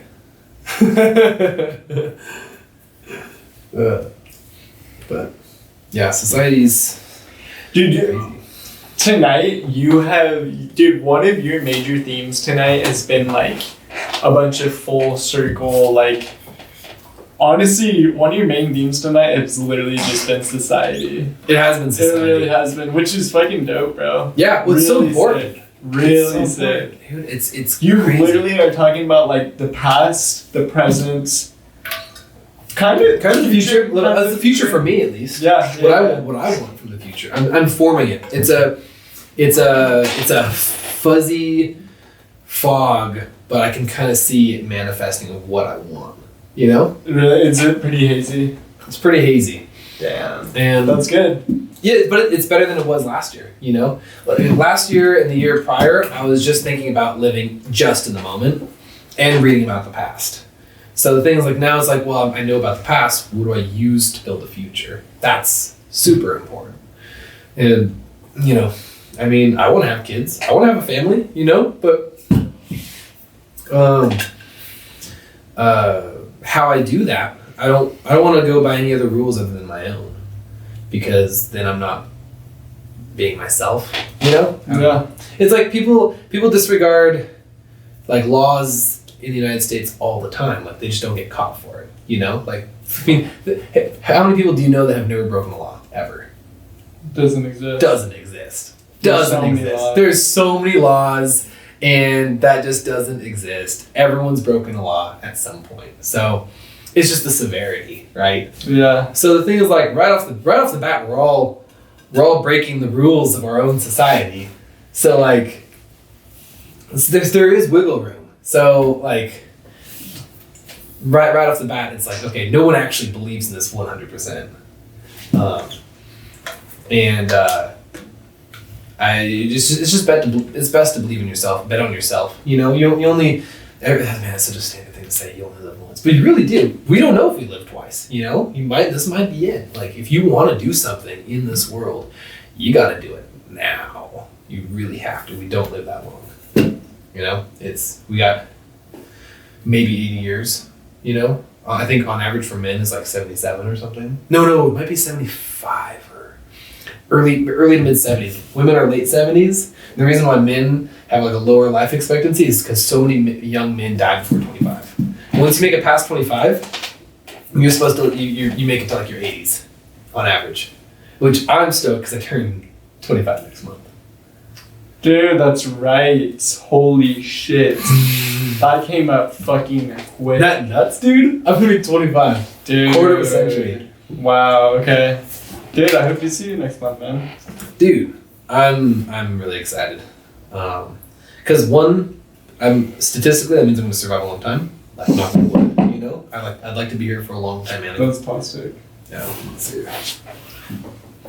Okay. That works. Do you think your mom's gonna watch this? Maybe. I don't know. Would you show her? I have to pre-watch it to be like, make sure this is cool, you know? But for like your family. Like everything we've talked about is like I talk to my parents about this kind of stuff, you know? They're oftentimes the people who are on my backboard. Really? Yeah, for a long time I was kind of like a little more secretive with them about stuff just because I didn't really know where they stood. My mom made me go to church as a kid, and I got confirmed, which is like where you become a man in that church. So, and I was like, when I was like 14 or something, 15. And so every other Sunday I had to go to this school that lasted pretty much all day. Yeah. For like years. That's why you hate it so much. It's not why I hate it so much. It's why I know so much about it. That's the thing. I know so much about it. And I love because it gave me 2 weeks every Sunday to come up with new questions for my pastor. More questions and more questions. And they probably fucking hated you. I think he said to my mom he never had a student like me. So. Really? I've never had a student like him. Yeah. Well, feeding him. Well, the thing is, dude, I remember being in the pews, which are like those benches, and I wasn't even taller than the pew, and we're all standing there for confession and forgiveness of sins, and I'm thinking like, why am I here? Like, I've literally never even done anything, you know? Like, I was like 5 or 6 or something. Like, I've never done anything. Like, what am I atoning for? Why am I here? Like the old people I understand. Well, why am I here? That doesn't make sense. And it's like, well, God's watching every single thing and everything I do, and like I don't see him. Like, I don't know. It just seems so weird. Like, he's silently judging me, like all the time, but also doesn't care what I do as long as I believe in him. You know, it's like that doesn't really make sense to me. I think that a lot of people need that to be good people. You know, if you think that killing someone or hurting someone is bad because God says it is, that's a good thing. That means that less people are, not a lot of people are can take full responsibility themselves. Me, I choose to be good because the one person that I have to live with for the rest of my life is me. And if I think that I'm a shitty person, that's a life sentence. That's one of the reasons why I don't have revenge when someone does something really screwed up to me. I don't plot revenge. I don't hate them or whatever. They already have a life sentence, and their life sentence is being with their own shitty self, which is worse than anything I could ever do to them, because that's a life sentence. Yeah. Like, imagine hating yourself and doing something that's irredeemable in your own eyes, and then living the rest of your life and hating yourself, like a freaking Vietnam War vet coming back. You know, you're gonna be freaking crazy. You know, so it's fine. I'm a good person because that's the right thing to do. It has nothing to do with any sort of moral code. You said you were a good person? I think I'm a good person, yeah. That's a bold... It is bold. ...thing to say. It is bold. It is bold. But I would never hurt a fly. Actually, that's wrong. I would hurt a fly. I was gonna say, when you're in Oregon with the fucking 12 gauge. Okay, I would hurt anything about like a person. Like I like people. I love people actually. You do love people. I absolutely love people. People. Dude, you awesome. love humans, man. I love humans. You like to make friends with them. You like to take care of them. All You literally love people, bro. Mistakes and all, and I'm not perfect. I think it's if you're doing your best, that is good enough because it's your best. You know, and man, there's a lot of hate in the world. There's a lot of people who are hurt, and my heart goes out to them, and I in my little corner of influence, I try and help people as much as I can. Because that's all I can try to do, you know? And I really should be doing more, actually. But, like, sometimes it's just, like, I feel exhausted. I feel like you've been... I hope that you're gaining energy right now. Like, Right. it's been... Like, you said exhausted. Keyword of that was exhausted. I hope you are becoming less exhausted, and I hope that you don't have your fuel tank running out anytime soon. And if that means like sleeping in for the next like few days, weeks, like, dude, you need to rest up, man, and like.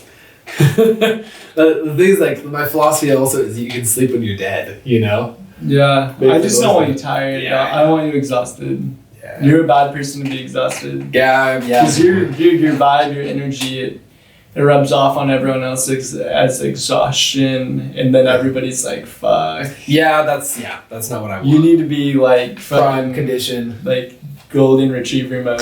Yeah. Dude, I was in golden retriever mode earlier today when I was playing with my nephew and niece. Like, we had a not just a tickle fight, tickle war. It was pretty intense, and it was adorable. Like that. Like, the things, like, I got so caught up in that. That's why I didn't even text back to you for like a couple hours when you texted me like, "Oh, are we still doing the podcast?" It was because I was literally in the middle of a tickle war that lasted like 2 hours. Are you serious? Yeah. Like, the kids were just high energy, and I was like matching that energy, and we were just having, dude, like, it's like, it's so important because, like, it's just bonding. I don't know.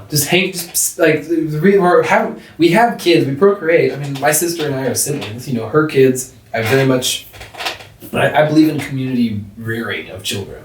So, like, I see them very much as my own. They're my family. It's the next generation. What's the point of even having them if you're not going to spend time with them? You know, and there's literally no point. Like, just a lot of people I think have kids just to have them, but I love kids. The thing is that they're actually kind of like, because they're not domesticated, like, that's the thing, is humans domesticated ourselves. Like, when you think about it, like, we domesticated dogs, we domesticated plants, but we also domesticated ourselves, like people. Like, other people domesticated other people. Weird thought, but kids are kind of like pre-domesticated, and like, they can be mischievous and do all these things. Sometimes they're bad or whatever, but I mean, kids also have like a certain honesty about them. Like, if you say, "How do I look?" Like I don't know how many times I've had Olivia or Charlie just be like, "That doesn't look good," or like, you know, it's just there's no filter that they've been taught in a lot of ways, which is interesting psychologically. I mean, my relationship with my sister has been rough, but like, yeah, that's how that happens too. Like, family that can split apart or whatever, fracture. But that's the good thing about friends though. Friends are the family that you actually choose. That's super important. And if And if that's not, if certain people aren't doing what's right for you or by you or whatever, you can just vote with your feet, get up and move. Which I think is one of the most important types of power, is leaving. And that's why my family immigrated to the United States. That's why your family immigrated to the United States. We decided wherever you were, like, aren't you like Czech or something like that, or at least like somewhere Polish or something? Yeah. Yeah, Djokovic. So, so your ancestors from all the branches all decided we are going to go into the unknown because that's better than where we are right now. That's the crazy thought. That's fucking trippy. Total uncertainty. We do that just on a way smaller scale, huh? Yeah. Way smaller. Way smaller. For us, it's more like taking a job opportunity. Mm-hmm. Like, you get that excitement. And that's when you're really living, is when you get that excitement. Like, I was a little bit nervous before the podcast. Like, I was like, are you serious? Oh, yeah. Yeah. I mean, I was really? like, when I showed up, Alex, tell me that, man. I mean, when I showed up, I was like relaxed, but I was like, dude. like my heartbeat went like this. Like, I put on deodorant before I like started this, you know? Like, damn. You know? No, dude, let me know how you're feeling and we can definitely like, we could have done something and like, gotten your mind off it, came in here. No, this is is seems perfect. like you're relaxed. This now. was perfect. The thing is, like, last time I was a lot more nervous. Well, one, because like you were kind of tired and I was trying to like talk more for you. And then like I had so many energy drinks that I was just hyper. And it was not vibing. Like what I was talking about wasn't really what you were feeling. Like we were just on different. And this time I was like, I just wanted to get right into it. I already knew what I wanted to talk about and just be like, boom, this is it, you know? A big factor was expectations. Mm-hmm. I had High expectations. I had very Last high time. expectations. Same here. Dude, we fucking talked about it inside with Sage.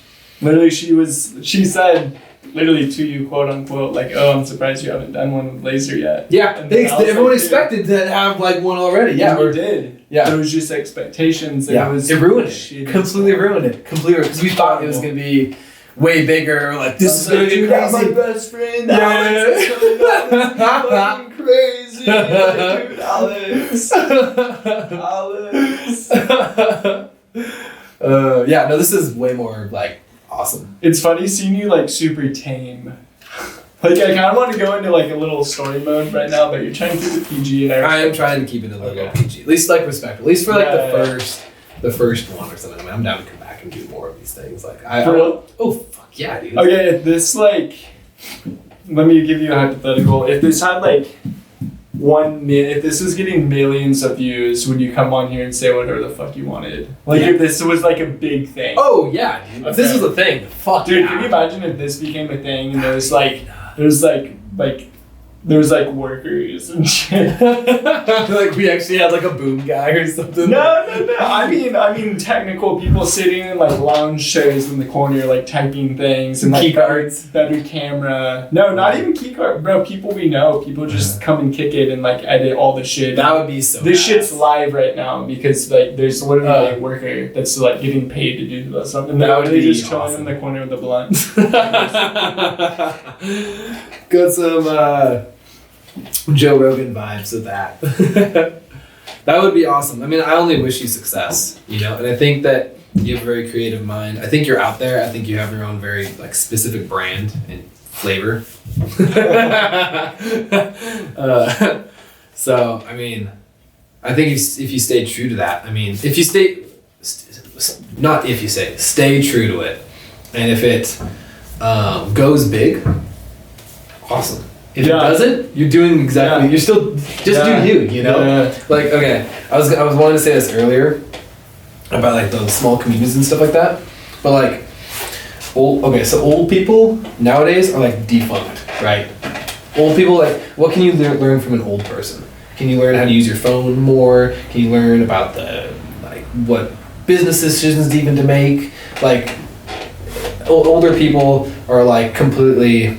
In a lot of ways, in modern society, just they're not really that useful. But back in the day, the elders would be the best bow makers, the best spear makers. They would know the seasons, they would know the animals better, they would know more than anyone, and they were super revered.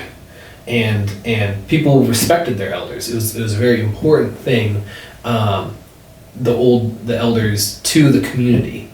And they were seen as wise and useful and whatnot. But now we're in a world of constant updates where, dude, in a lot of ways, like, I feel like I just graduated college and I already feel out of date as far as a model, you know? Like, which sucks. Like, a lot of engineers and stuff, or a lot of people when they graduate, that's when they're worth the most because they have their most recent education. And then it's not experience that they care about, it's what's the most recent education you've had, how new is it, you know, to this new style of medicine. Let's just say a doctor, right? A doctor getting out of medical school right now versus a doctor that got out of medical school in the 80s, which doctor would you rather have? Maybe the one that got out of medical school just now so that they don't do something that's, you know, some defunct methodology from the 80s. Yeah. You know? So, great point. So it's kind of crazy how, like, age doesn't, like, it's just like phones. Last year's phone is useless compared to this year's phone, you know, to a lot of people. And the thing is, like, people back then, you know, let's just say, like, stealing. If you had this really badass bow and arrow, I wouldn't steal the bow and arrow from you because I wouldn't know how to make it. If I break it or eventually it withers away or whatever, you know, I lose the bow and arrow. But if I get you to teach me how to make the bow and arrow, then I'm going to be able to have it myself and have infinite amount, like teaching a man to fish versus, you know, giving a guy a fish, right? Yeah. So there's no reason to steal from anyone because anyone that had any better stuff back then, you want to learn how to make it from them so that you can have it yourself. And, you know, you'd make your own clothes. Like right now, like you're kind of decorating yourself. Like I kind of know who Laser is because I see Taco Temple. Oh, do you work at Taco Temple? Okay, like this, like you're kind of cozy, you're kind of out there. Let's see, you're from California. Okay, what else can I get from, you know, like, oh, maybe you kind of have like a little bit of spiritualism. You got like a little kind of like Kiba bottom, you know, that is just kind of like a little stress reliever, like something to fiddle around with. Like, okay, your shoes, like, okay, you're kind of comfy, you know, but you're also athletic because you have these kind of athletic pants, so you probably like exercise or something like that, possibly. Like, you kind of read, oh, it's Laser, oh, you got some like stones and stuff, you know? Like, it's kind of like, it's personalized, right? Yeah. Now, the thing is, imagine how much more personalized it would be if you actually made your own clothes, right? Fuck. Like, and let's say you actually had the skills and knowledge to make whatever you wanted it to be. So the thing is, back then, everyone made their own clothes. Or someone that was a loved one made it. Right? I don't know if you remember my hat, but the hat that I wore to Snow Globe was made by my mom. That thing fit my head perfectly, and I loved it.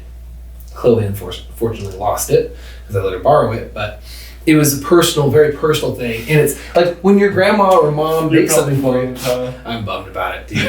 I'm not mad at her. I'm not mad at her. It's just, I wish I kept the hat.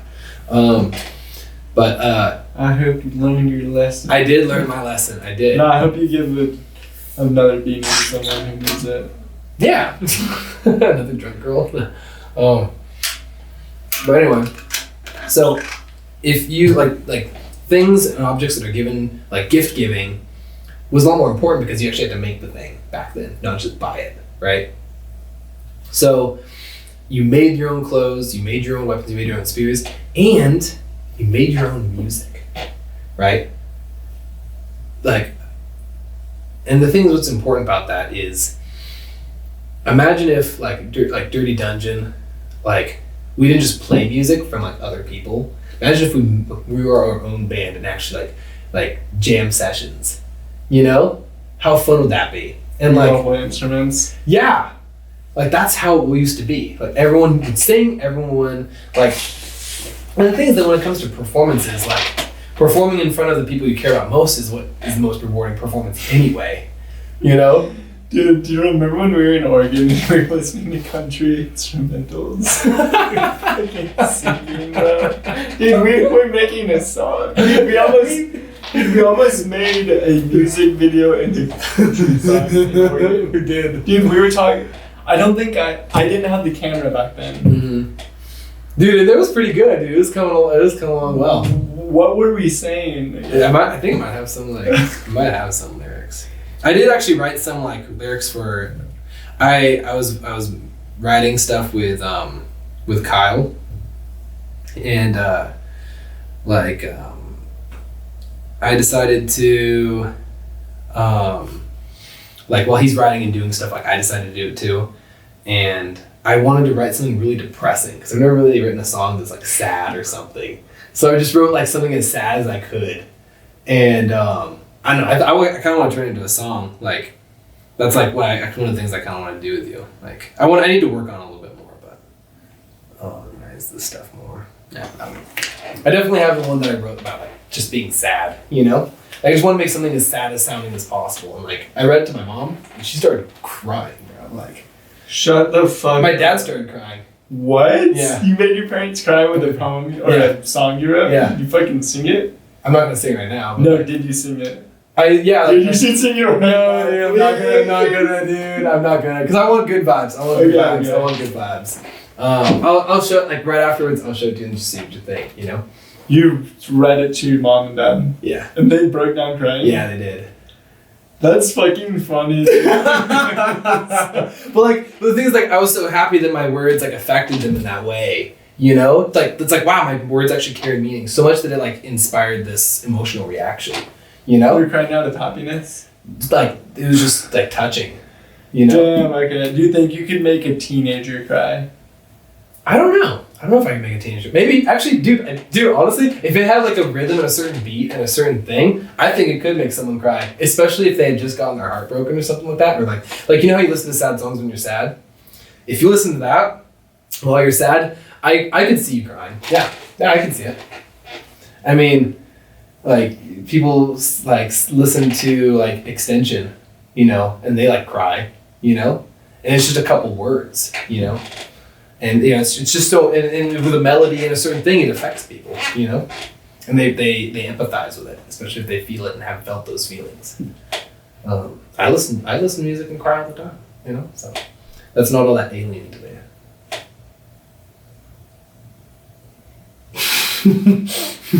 Have you cried in front of Hanalea? No. Has she cried in front of you? Yes. Uh-huh. Wait, has she? Wait, let me think about that. Pretty sure she has. Yeah, she has. Yeah. Dude, I feel like a lot of like warmth kind of when I'm around you too. Really? But I might be speaking too soon. You know, that's the thing. Like you get to know Never know. people. Like I've only kicked it with you guys like twice. Yeah. Like who knows, dude? she could just disappear and whatever. Yeah. But the thing is that she's Or hopefully become like super fucking toxic. you don't fucking know. One of my biggest flaws is like I only see the good in people. That's why I've hung out with so many like psychopaths. The thing is, Laser, it's not a flaw.